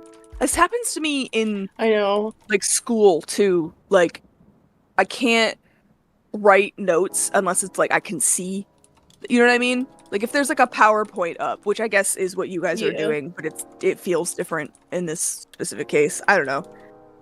Maybe I'm just dumb. Very possibly. Whatever you just said, yes, that is true. Thank you, MJ, for confirming that I am dumb. Did you enjoy your zoomies? Oh, is that what you were talking about? I'm sorry. Both you It's left very- in such a it's rave very of funny. I have to run. You have to run. No. Did you I have have to go. good zoomies? I had to use the bathroom. Poop zoomies. Mercury gets those. We're to go for a run. I was quoting the fucking. I was quoting what's it what's his name? Mm-hmm. John Paul or Paul Martin? Paul Martin. Yeah, I was fuck? quoting Paul The Martin. microwave freak. I don't know. Yeah, the microwave chef, where he's like, "It's so hot, I'm going to go for a run. I'm going to go for a run." I'm going to go for a run. Incredible. I got Pop-Tart. Oh, Pop-Tart. What kind of Pop-Tart? Blueberry. Nice. Oh, a good choice. A good choice, as always. A good choice. A very good choice. Mm-hmm. Okay. Blueberry? Furious Why- typing from Fawn is making Sorry. me nervous. Do you not agree that blueberry is one of the best choices? No, They no, no, no, no. post. They'll call me over my blueberries. No, Yes. that's fine. It's fine. Anyway. What? You were What- off put by the sudden enthusiasm. Yeah, it was just like a lot of gusto. Gusto. For blueberry pop tarts. Well, my Jacques name is... Gusto. Yeah, I was about to say my name Ah, is Jacques. Jeez, those Guinnesses are really starting to take effect. How's Guinness tasting? Thing is, I really don't know if it's like doing anything to me, because I really don't. I don't Guinness is feel. really low. Yeah, I Yeah. don't feel. I don't feel Alcohol any looser, and also I had like several grilled cheeses before I started drinking. So Oh, good choice. Good choice. Several? yes. Well, I had the only bread I She had knows was like what she that, wants. really small sandwich Yes. bread. All I had was that like really small like white sandwich bread, that like Pepperidge Farm white sandwich bread that's really small. Is it really small? Is it It's really small. It's like it's Is it smaller than my sandwich bread? hand, so I made 3 of them. Okay. Oh, like hand sandwiches. Yeah. Tiny tea sandwiches of Sandwiches. grilled cheese. Hen mitches. Hand cheese. It was honestly some of the best grilled cheeses I've ever made. Because usually I burn the shit out of them, but this time I did it right. Best grilled cheese I ever made was in my air fryer. No, that's a lie. Best grilled cheese I ever made was when I made it with an iron. Oh, What? that's... Don't worry about it. Anyway. That's a good one. Hope you feel better soon as well. I hope you feel better. You said you had a fever. I hope you feel better. Listen, sometimes you gotta do what you gotta do. I don't. I hope you get rest. My pilot light Also went be out on running. my I stove hope you all get the time in rest. my old apartment. I'm feeling better from Or being no. sick. I I'm wanted- feeling better from having I wanted grilled surgery. cheese. My leg is... I don't know. Work today was something. But it's okay. You're getting there. I just have an innovative mind. I don't know what to tell you. I don't know why, but I have say, an but innovative the mind. the statement of I don't have to tell you anything makes me laugh like almost every time I hear it. Just I hear it so rarely, but every so often, like one of you will be like, "I don't have to fucking tell you anything. What do you I don't have to tell you anything. What do I have to tell you? Huh? I don't have to tell you everything. I don't have to tell you anything." What can I say? I have an innovative mind. They invited me on Shark Tank, but I said no. I think the Oh, I Bailey's kept is hitting the hitting. wrong button. That's why I wouldn't let me present. I said the job was too small. Too small. My tiny little hands. I'm like a god in human clothing. Lightning bolts shoot from my fingertips.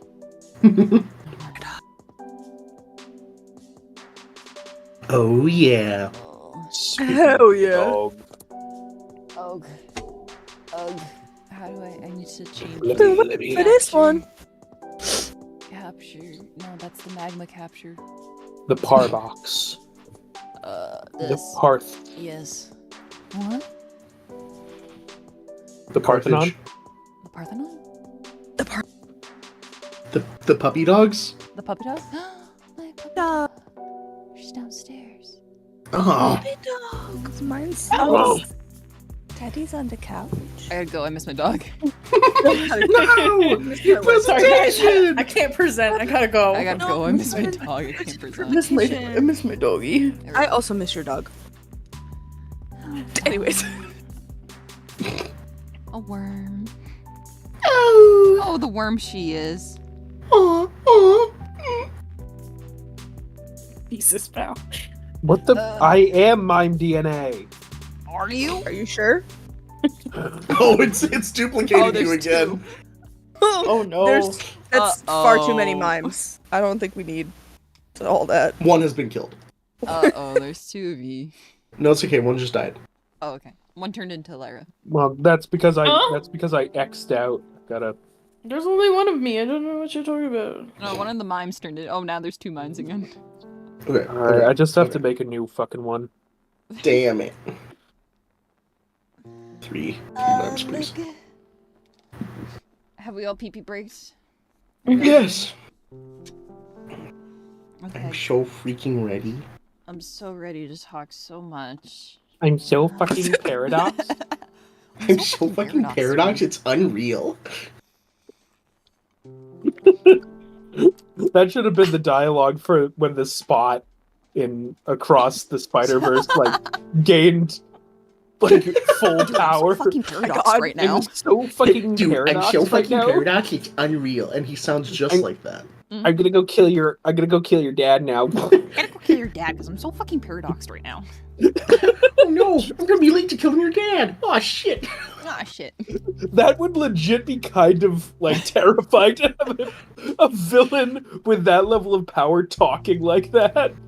Man. Ah, If shit. I had my You know, way. I'm gonna be late. Oh, is that gonna be one of the villains in The Wheel in the Sky? Yeah, this is a Oh, comic wow. and unvoiced, but one of the characters is gonna sound like that. You won't know who. In the one animatic that exists for Wild Magic, it'll be for the Wheel in the Christ. Sky, and it'll be the CEO of CEOs. Oh my god. Oops, looks like you're trying to stop my capitalism. Well, shit. You know, you've been a real pain in my ass. You've been a real pain in my ass. You've been a real pain in my ass. You know, you should get back down there on the earth. It's Sid the Sloth. Whatever. Go back to your dead world. Go back to your dirt. I don't want to deal with you anymore. I don't give a shit. I got everything I need up here.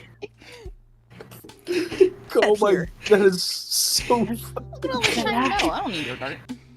I don't have to tell you anything. You don't Opens understand the airlock. concept of money. I should buy you 10 times over. Immediately tries to launch them all out of an airlock. I don't need you guys. Look at all this cool shit I've got. don't think you Go guys. fuck yourselves. Look at all my technology. The only thing stuck in my head now is just the last dandelion. I don't even know if that's from Ice Age. That's just what my brain went to. Yeah, it is. Okay. I haven't seen those movies in so fucking long. So. That, I immediately imagined. I don't know why, but Dandelion. I imagined. Has anyone here played Wolfenstein: The New Order? I've seen In some the end, gameplay. you have to defeat the final boss, who gets into like a giant, like Nazi mech machine, and tries to destroy you, and it has like Gatling guns on it. And I just imagine like Sid the Sloth with his head poking out of that thing. Dandelion Blazkowicz. Die. Big Blazkowicz. Holy shit. Talk about more cannibalism. Anyways. Enough fucking around. Tell us about Time to get serious. tell us about the fucking goobers. Tell us about please. the goobers. Tell us about Tell us paradox. about my cannibalism. goobers. Okay, this is a lot of talking. I no longer have 48 slides. I deleted some. Aw. Okay. However, the ones I deleted were 48. ones that were just going to have images on them. So I only had Awesome. 16. I yammer. I had 38. I yammer. Anyways, I forget how many I have. I yammer. Begin yammering. Begin yammering. Welcome to the paradox. The intention is comic. That's it. Okay. Start us off. I'm not clicked on the right page. There we go. We have a glossary. Ooh, boy. Welcome to my important terms. Some things will be expanded on further in, some will not. First we have Inzio. It's a small town. It's where Soraya is from. Then we have Tovio. It's the capital city. You got the Liquidators. They're a specialized team that's put together to exterminate anomalies. What are anomalies? They're warped Vita that's left from the convergence of Vitra and Terra into Aetherwind. What's Vita? Yeah. Vita is a metaphysical component that all beings are made from. Some contain more than others. Vita is from Vitra. The convergence is what allowed Terra ancestry to be able to access Vita for Leyfect and altered appearances globally. What is Leyfect? It's what's somewhat called magic. That's it. Easy. What's a daemon? Originally is referred to beings of Vitra. Now it's used to refer to the populace in general. Now, since the convergence, everybody is mixed with Vita, and it kind of one and the same. What's a primul? A primul is the original daemons created directly by Lilith, minus the 4 that are under the watch of Edith. All of them are locked away in kind of like a sub-dimension due to their large amounts of Vita and their unpredictable and dangerous natures. Okay, they're kind of in baby jail. The Cardinals/Gate Guardians are the 4 primals that, before the convergence, they guarded the main connections between Terra and Vitra.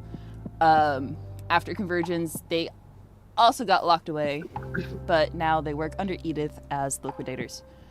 Vitra, Terra, Aetherwind are the old Daemon world, the old human world, and the current converged world, respectively.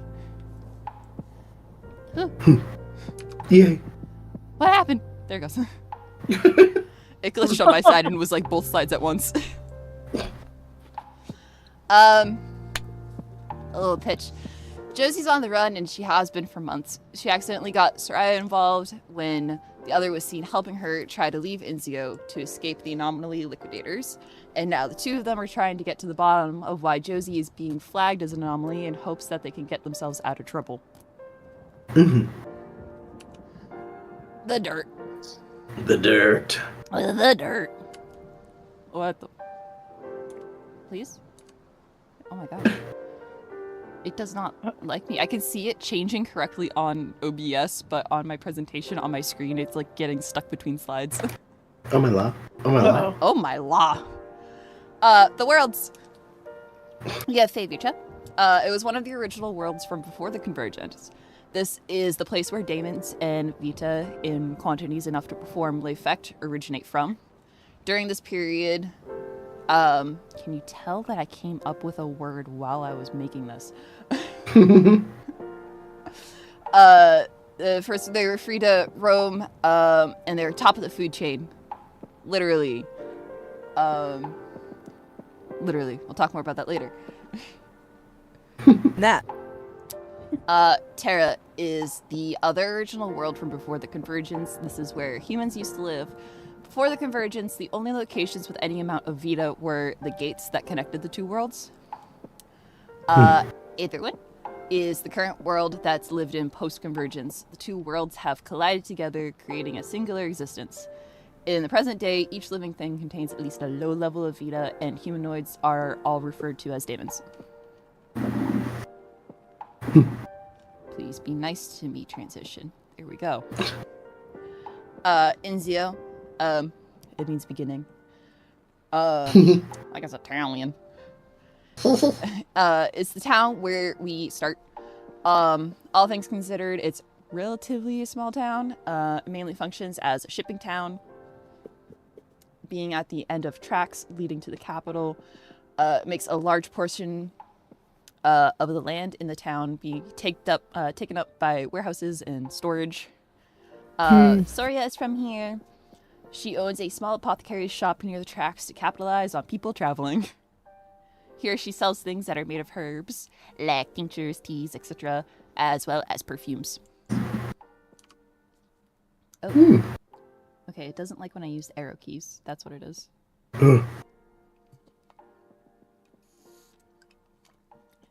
Tovio. It means hope. Tovo is the capital of where we are. It's a large, prosperous area made of many levels and tall buildings. Technology thrives here with a large train center, airship ports, and good communications. This is where the anomaly liquidators are based. They're located in the main district of the city, taking up office in what used to be an old bank building. Because I think it would look cool. Wow. Wow. Vita. Vita is the source of life in Aetherwin, as well as what people draw from to perform life act. Post-convergence, all living things hold some degree of Vita, though the amount varies between things. It's usually in low quantities. Like, mainly, I think I didn't put this in there, but it kind of like, I know like size was a thing I was saying a lot, and you'll see it in the size chart. It's very funny. Some of the characters are much taller than the other ones. It's kind of just because I think it's silly, but also kind of adds to them being intimidating and shit. Yeah. Everything from plants to animals and daemons contain Vita. Much like energy in a food web, smaller things generally contain less Vita to them, and the larger something is, the more Vita it contains. Of course, there are exceptions, but it's generally how it is. Also, much like energy in a food web, Vita can be passed on through consumption and is used by existing, like, just living uses it. It's just life force. Generally, the amount that is gained through a normal diet is enough Vita to sustain life forms, like a burger. This is not the same for... There it is again, I forgot to change a word. They need much more Vita to sustain themselves and perform life effect than an everyday daemon. That's in part because they are, yes, you say like an old world entity. Oh, broke it. Error keys. Life effect is the result of exerting any amount of Vita to produce a talent. Most daemons these days are only able to do things latently, like have a better vision in the dark or water breathing, or in small doses, like producing a small flame or mild shape-changing. Life effect does in fact use up Vita, so one is only able to use a certain amount without fully exerting themselves. However, not all things possessing Vita are able to use life effect. Some creatures besides daemons possess the ability to use more than latent lay effect, like cockatrices and breathing fire, but most do not possess the ability to do more than that. Like, a tree isn't gonna start casting spells on you. A tree is just a tree. Unless... funny image in my head. Unless... anomalies. When the convergence happened and Fevicha and Terra merged together into Aetherwin, a warping of this Vita occurred that resulted in the creation of anomalies. The power of the worlds forcibly combining and pushing Vita into a world that didn't previously contain it caused it to change in unknown ways. I want you to think of anomalies like radiation almost, or like a sickness. It attaches onto Vita and corrupts it. It affects plants and animals, changing them into kind of like monstrous versions of themselves. To combat this, anomaly liquidators have been created in recent years to hunt down these anomalies and destroy them. So, I don't know, maybe a tree will start trying to eat you or something. Oh shit! Oh, it's like the ones in Like the tree from Yellow Brick Poltergeist. Road. Oh, Our Whistle and brains went apples, two different Whistle. directions. All right. Whistle of Oz. Damn. I said Poltergeist, you went Wizard of Oz. So You know. Awesome. The Poltergeist of Oz. Wizard Poltergeist of Oz. Awesome. Smiler of Yay. Sipping water. Mm. I think my That's straw like is dramatic broken. effect. Are we pausing? No. Sorry, I broke it. Who broke it? Me. We're gonna get into characters now. Yes. The Runaways. Oh, I almost used the arrow key again. Joined together accidentally in Inzio, Soraya and Josie are working together to get to the bottom of why the AL are after Josie. Using Soraya's contacts, the two of them came up with the great, fantastic, awesome plan to get into the records of Tivio and see if Josie's family history has any clues for them. She straight up doesn't know shit. She don't know shit. She don't know nothing. My girl Guys, she dumb. doesn't know. Chat, she doesn't know. Chat, she don't know. My girl dumb. Josie Noble. Josie Noble. Oh my Josie. Oh my Josie. Oh my Josie. Pessimistic and blunt. Josie's used to charging headfirst into problems to try and not so much as fix them, but to just stop them from bothering her. She's been on her own for a bit, living in the rural areas of the land until AO was busting down her door. They've been after her for some reason, claiming her as an anomaly. Not knowing much of her family after her father had died, she's hoping the answer is in her unknowns there. She just chilling one day and all of a sudden these big guys are trying to kill her. She's been on her own, trying to run away from them for a couple months. It sucks. It's both parts annoying and amazing that she's been able to evade them for so long, but it's not a fun time. I almost used the arrow key again. It's just so easy. What does the arrow key do? It makes it freak out on my screen. Oh. It glitches and like makes it be half of both sides. Soraya. My darling, Soraya Castillo. She's helpful to a fault and self-sacrificing at worst. Soraya has a knack for falling into situations that she couldn't foresee herself in. She lives in Inzio, and has for years now. She moved away when she was young and set out to expand on her own knowledge of herbs passed down from her grandmother and her mother. She established herself and her apothecary shop well, creating a wide network of connections for herself. She's bad, baby. Love her. My kitty cat.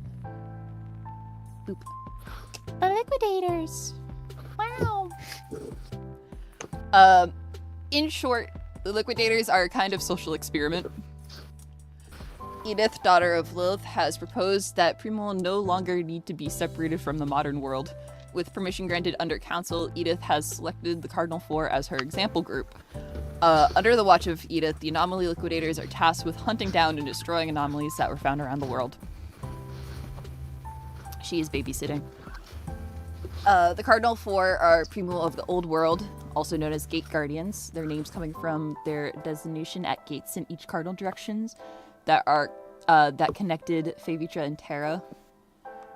These four were tasked with essentially keeping things on the correct sides of the gates, like guard dogs. This past is what designated these four as good test candidates, doing quotes, for Edith's plan, with the thought that they would be easier to adapt to this task and to the new world. The woman of the hour. Little Edie. She is, from an outside perspective, the quiet and elusive Edith is an intimidating figure holding a large amount of vita, but behind closed doors she is, simply put, clumsy, flustered, and trying her best.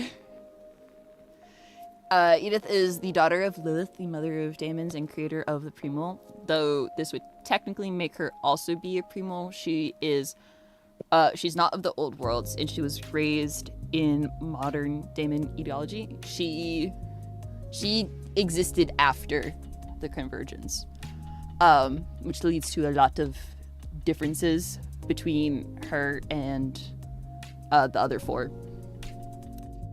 In few handfuls of ways. Gonna go zip. This is Lara. She's determined and strong-willed. Laura has a powerful presence and the strength to back it up. As judgmental as she is, she's fiercely defensive of what she believes in and what it is that she considers hers. She was the Southgate Guardian in the old world. Also kitty cat.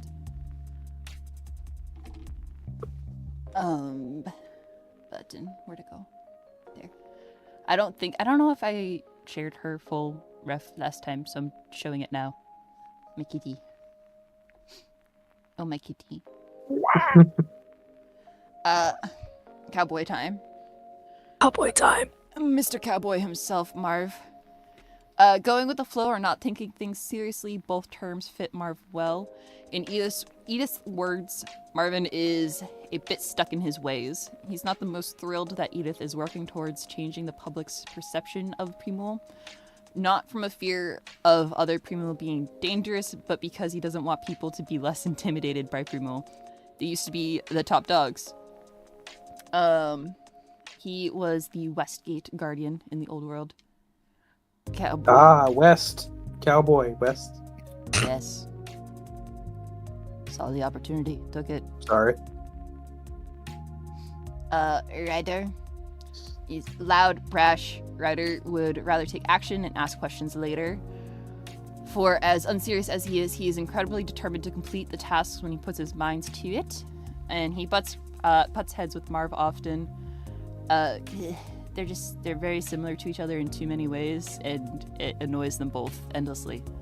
Unfortunately, they also work well together because of that.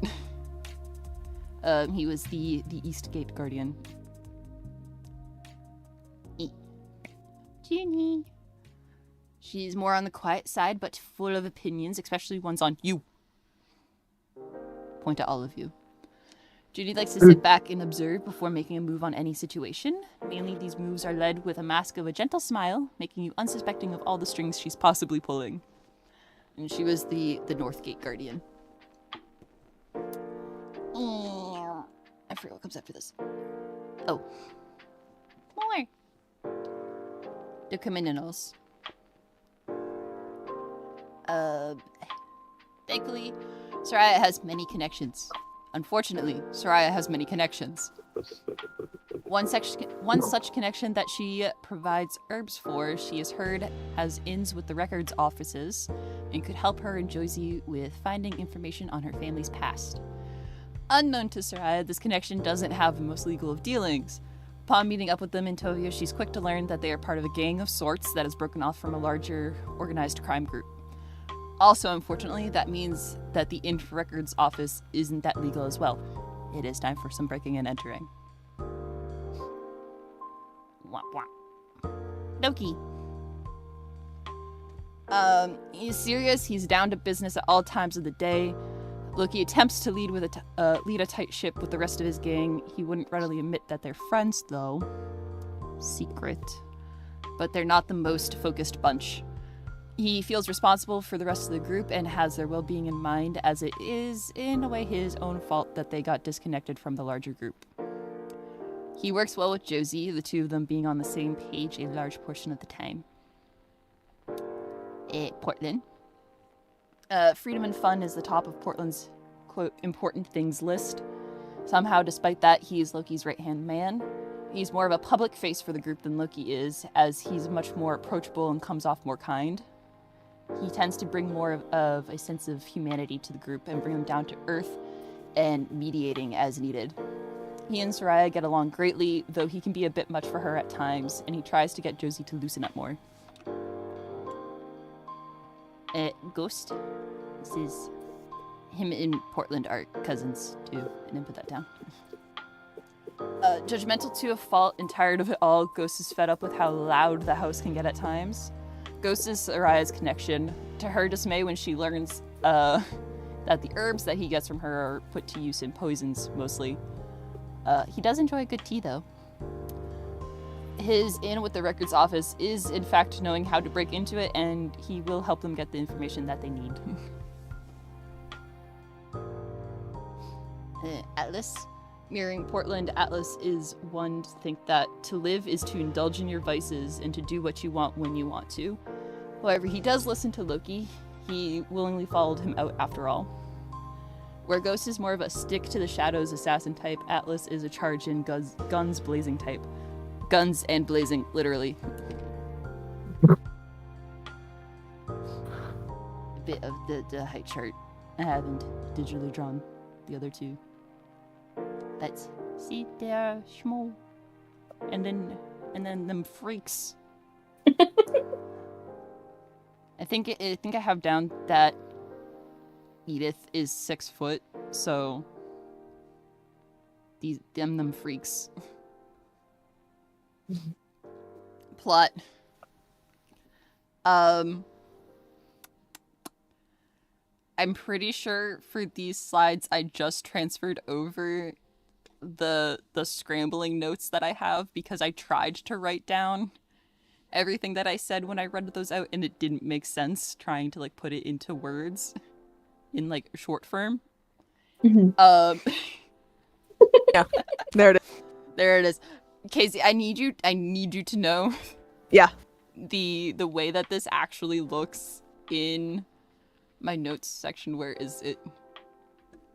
I'll find it for you. I know where it is. Okay. It's bad. It's worse than this. Oh my god. It looks like a very difficult math equation. You know, Here's I my- believe that. I've seen the way they work. There you Yeah. There it is. You stress me out so much. 13232. It's like I see the way you do notes, and then sometimes I am viscerally reminded that you do everything on one layer when you draw. I want to die every time. It's efficient. It's not okay. Anyway, These shorthand notes are efficient. 1, establish find info. You know. Those shorthand notes are just the same semblance. We had this conversation of my MP, AP, BP, CP. Yeah, as opposed to my notes, which was, I don't know, a little Year drawing one of to one year two. character. Yeah, you're Okay, but doodles. it's not what is written so much as the format. Yeah. Do you know what I mean? Like, it's in a paragraph. If it was like in a list or something, I think I would be more like, yeah, that makes sense. But it's just the It feels more like you're like reciting You something. write like you're speaking it. Yeah. Which is cool. Which is awesome. it's very funny to me. Anyways, continue. Yeah.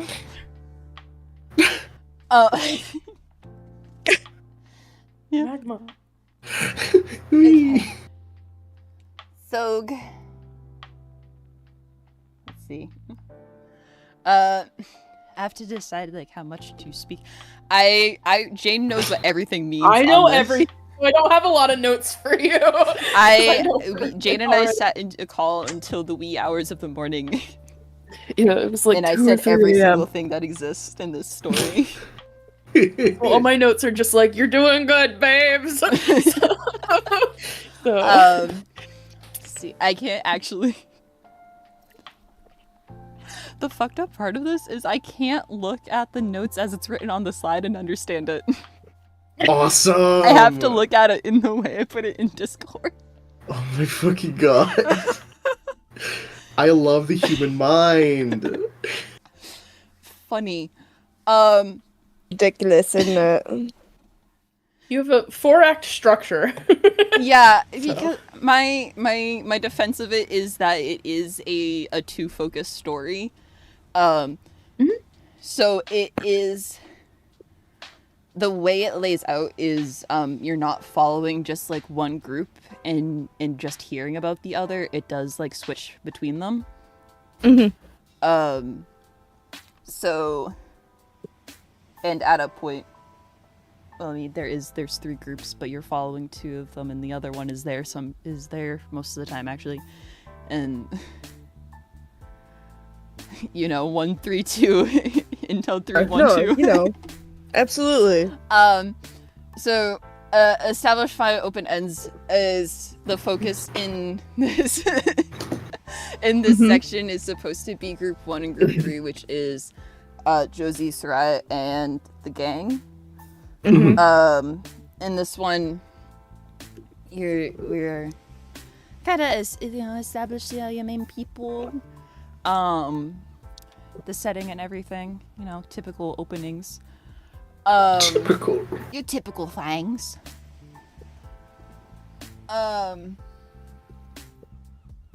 But it's more so like establishing this perspective of it, not the second perspective. And we open with basically the opening scene is Josie running away from the AL in Inzio. And she runs into Soraya's shop to hide. And kind of just a like not thinking gut reaction, Soraya helps her. As in Josie runs in, she hides, like slides behind the counter and hides. And Soraya's like, what the fuck? But before she can get an explanation, Edie is coming in with one of the other 4. And kind of like seeing the panic on Josie's face about the whole situation. And the fact that they very obviously like look like they're looking for her and she was running. Is like, oh, what are you guys like here for? Like, can I help you get anything or something? And whoopsie, and drops something and knocks over a big pot of perfumes, and it spills it everywhere. Place gets stanky, and it's kind of hard to try and quite literally sniff somebody out and find them when there is very stinky perfumes everywhere that are making your nose sting. Yes. So they kind of very quickly ask her questions, and she's like, I don't know what the fuck you're asking. And they're like, I need to go outside. Goodbye. And Josie kind of stays there hiding for a bit as they like stand outside and talk for a minute, and then once they leave, Soraya kind of just ushers her out the back door, and is trying to tell her to go in the direction of a warehouse that she can hide in for the moment. Cue spottage and the runnage. The runnaging and needing to hide. The runnaging, if you will. Yes. The 2 of them hide out together for a few hours, and then under night kind of sneak, not exactly back, they can't sneak back, because that's dangerous. You don't want to go where they know that you are. But Soraya has friends, and so she's able to contact one of them. They, get her shit for her, like pack her little duffel bag, throw it down, kind of deal. And while they were hiding too, that's when the whole like, here is this great, fantastic plan. We should go to the capital. Obviously, that's where the answer will be. And Soraya's like, no, I have, like, I know people there. There is, like, a repeat customer, like, I have a regular that is there and I'm in contact with all the time.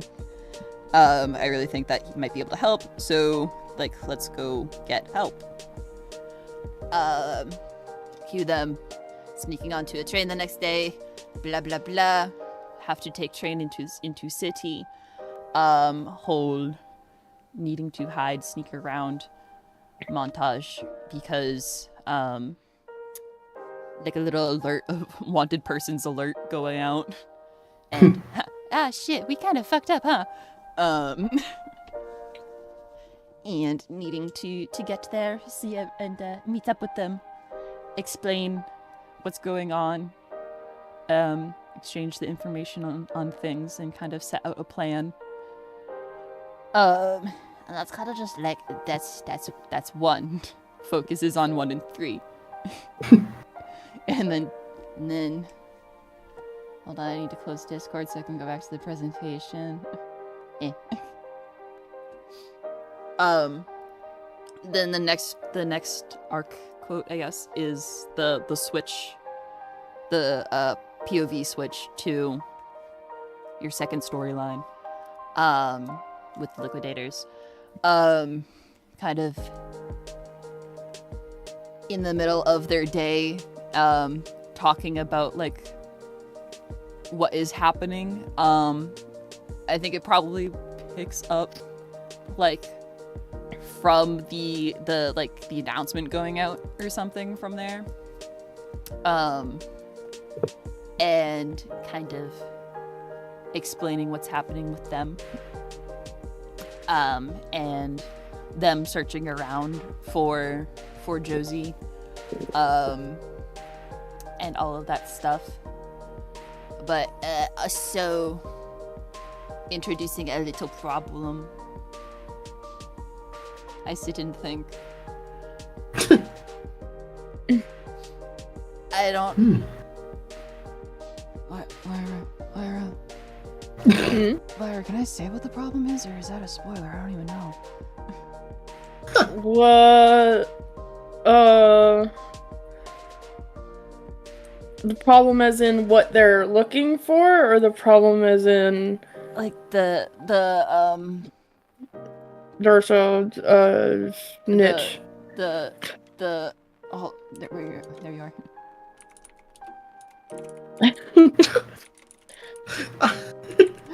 Hold on, folks. Technical difficulties. Let me get my phone. Pause.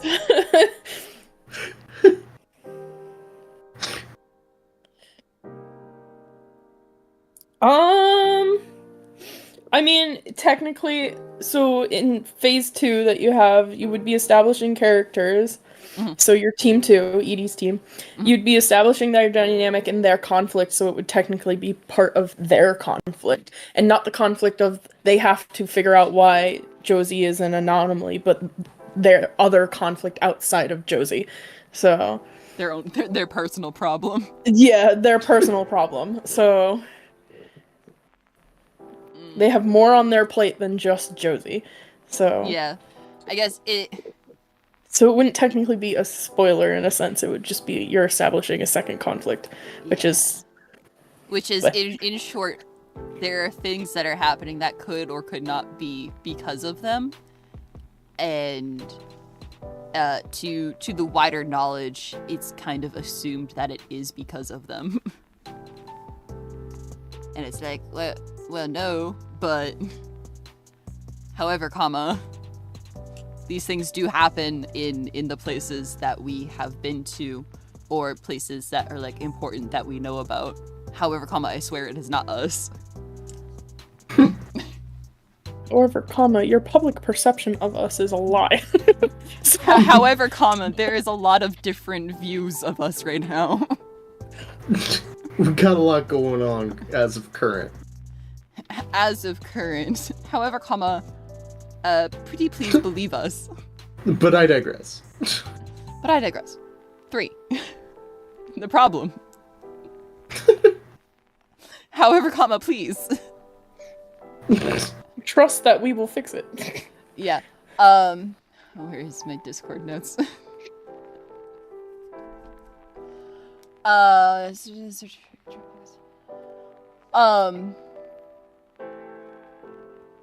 3 is 1, 2, 3 at the ending there. Is everybody This is all of the groups. This is more so kind of bringing the two POVs together. We're getting into the serious story stuff. There's a problem. You have to investigate the problem. Identify problem. Converse about problem. Shaky, I guess we can agree on some things. Public, please. Oh boy, an uneasy truce. Public, please trust me. Hello. I know that we are big, scary. Please trust us. Please. However, comma. Please. I know most of your public perception is, pick one you up and eats you. But, however. I know the public perception is, nom nom, but. Please consider. Please consider no. Consider not do that. For boom. Wow. Wow. Themes. You don't need to be what people expect you to be. Goals and views change with time and experience, and that could be a good thing. And that other people's pasts don't define you. Those just themes. Yes. Ta-da! Yay! Questions and discussions. Shaking your damn hand on everything. This is solid. It's structured. These my goobies. The goobies. It's practically already on the page in front of me. My goobies. I've thought about the goobs forever. Yes. I'm excited to see what form they take.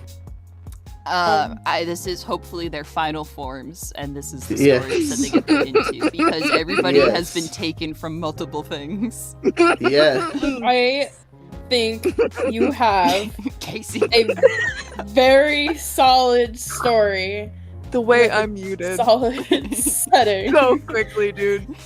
He's giving it a fucking When his wicked laugh. stupid ass face showed up, I went, no! Casey's being very quiet during this part. I literally was like, during Gooby's world. You want to see them again? You want to see them again? I do. Idiots. See, I love them so much. Idiot fools. I kiss. Picks them up and eats them. I missed them. Fucking Logan showed up and I went, no. That's why I was purposely like writing this to not mention them. So like, son of a bitch. Bam, he's there. Casey knows them well.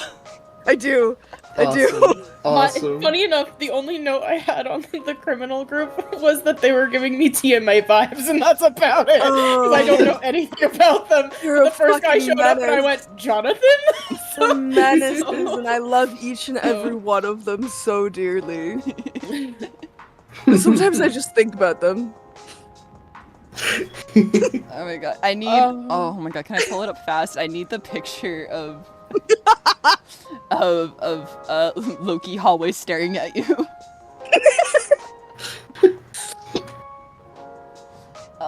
Is it this? Yeah. So context for criminals is they're called the way I lovingly refer to them just as the doggos. Yeah, naturally. They are dogs. You know, they're dogs. They are dogs. They are dogs. Literal. Funny that their names have very similar connotations. Yeah. So Loki is a maned wolf. Portland and Ghost are both border collies, and Atlas is a blackback jackal. They are. Yeah, how it mentioned. Oh, way back here. Way back here. Shape changing. Yeah, dogs. Oh, so they're literally dogs. They're They're literally. literally dogs. Are They they are dogs dogs. or are they people first? You don't know. You don't know. We don't. No one knows. They don't I know? even I'm think We so. don't know. anything. Them not just tell you doggone things. Loki's Doggy staring at you in the dog hallway. world. God. I want to go to doggy dog world. Doggy dogs. Listen, I knew you were gonna pull some shit because you did say something at the beginning. You were like, "Don't worry, at the end, I have Don't something worry. for you," or something like that. And I was like, "What are they gonna do?" Don't worry. Now I see. I understand. I got that. Me doggy. Doggies. Woo, me doggy. Well, Oh, me doggy. I think all I can say, Han, is that despite your anxieties of these characters being pulled from like 18 different places, No, they And- fit well together. they fit very well and they sound like they are from this world originally. So you're Yeah. good.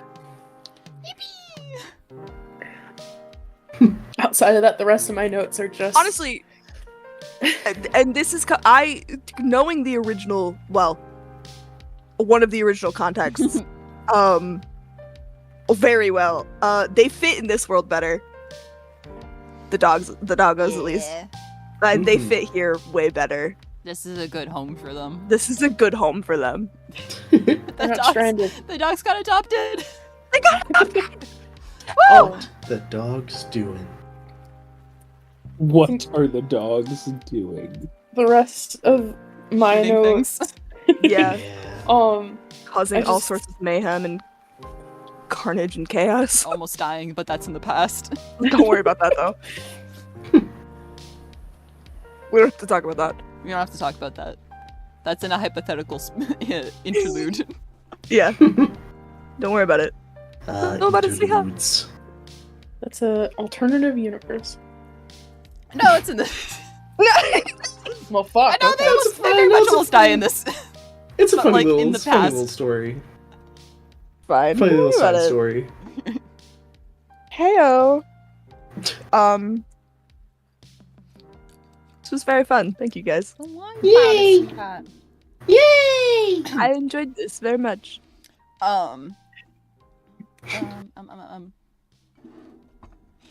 Oh, I don't. I have physical pictures again. The like dejection in your voice. Yeah. I have physical pictures again. One thing about it is it's really easy to show this.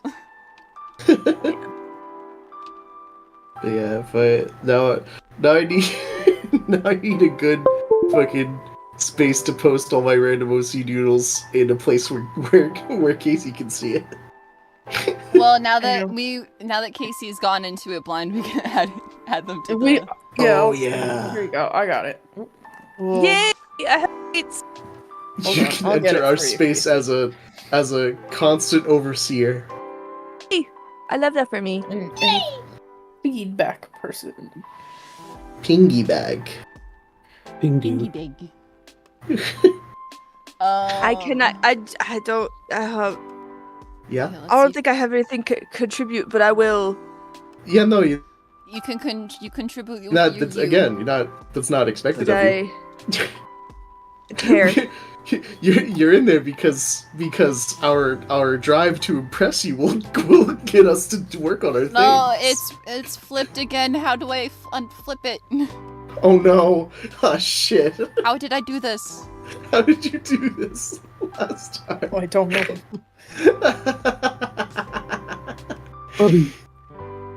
Oh no! Oh no!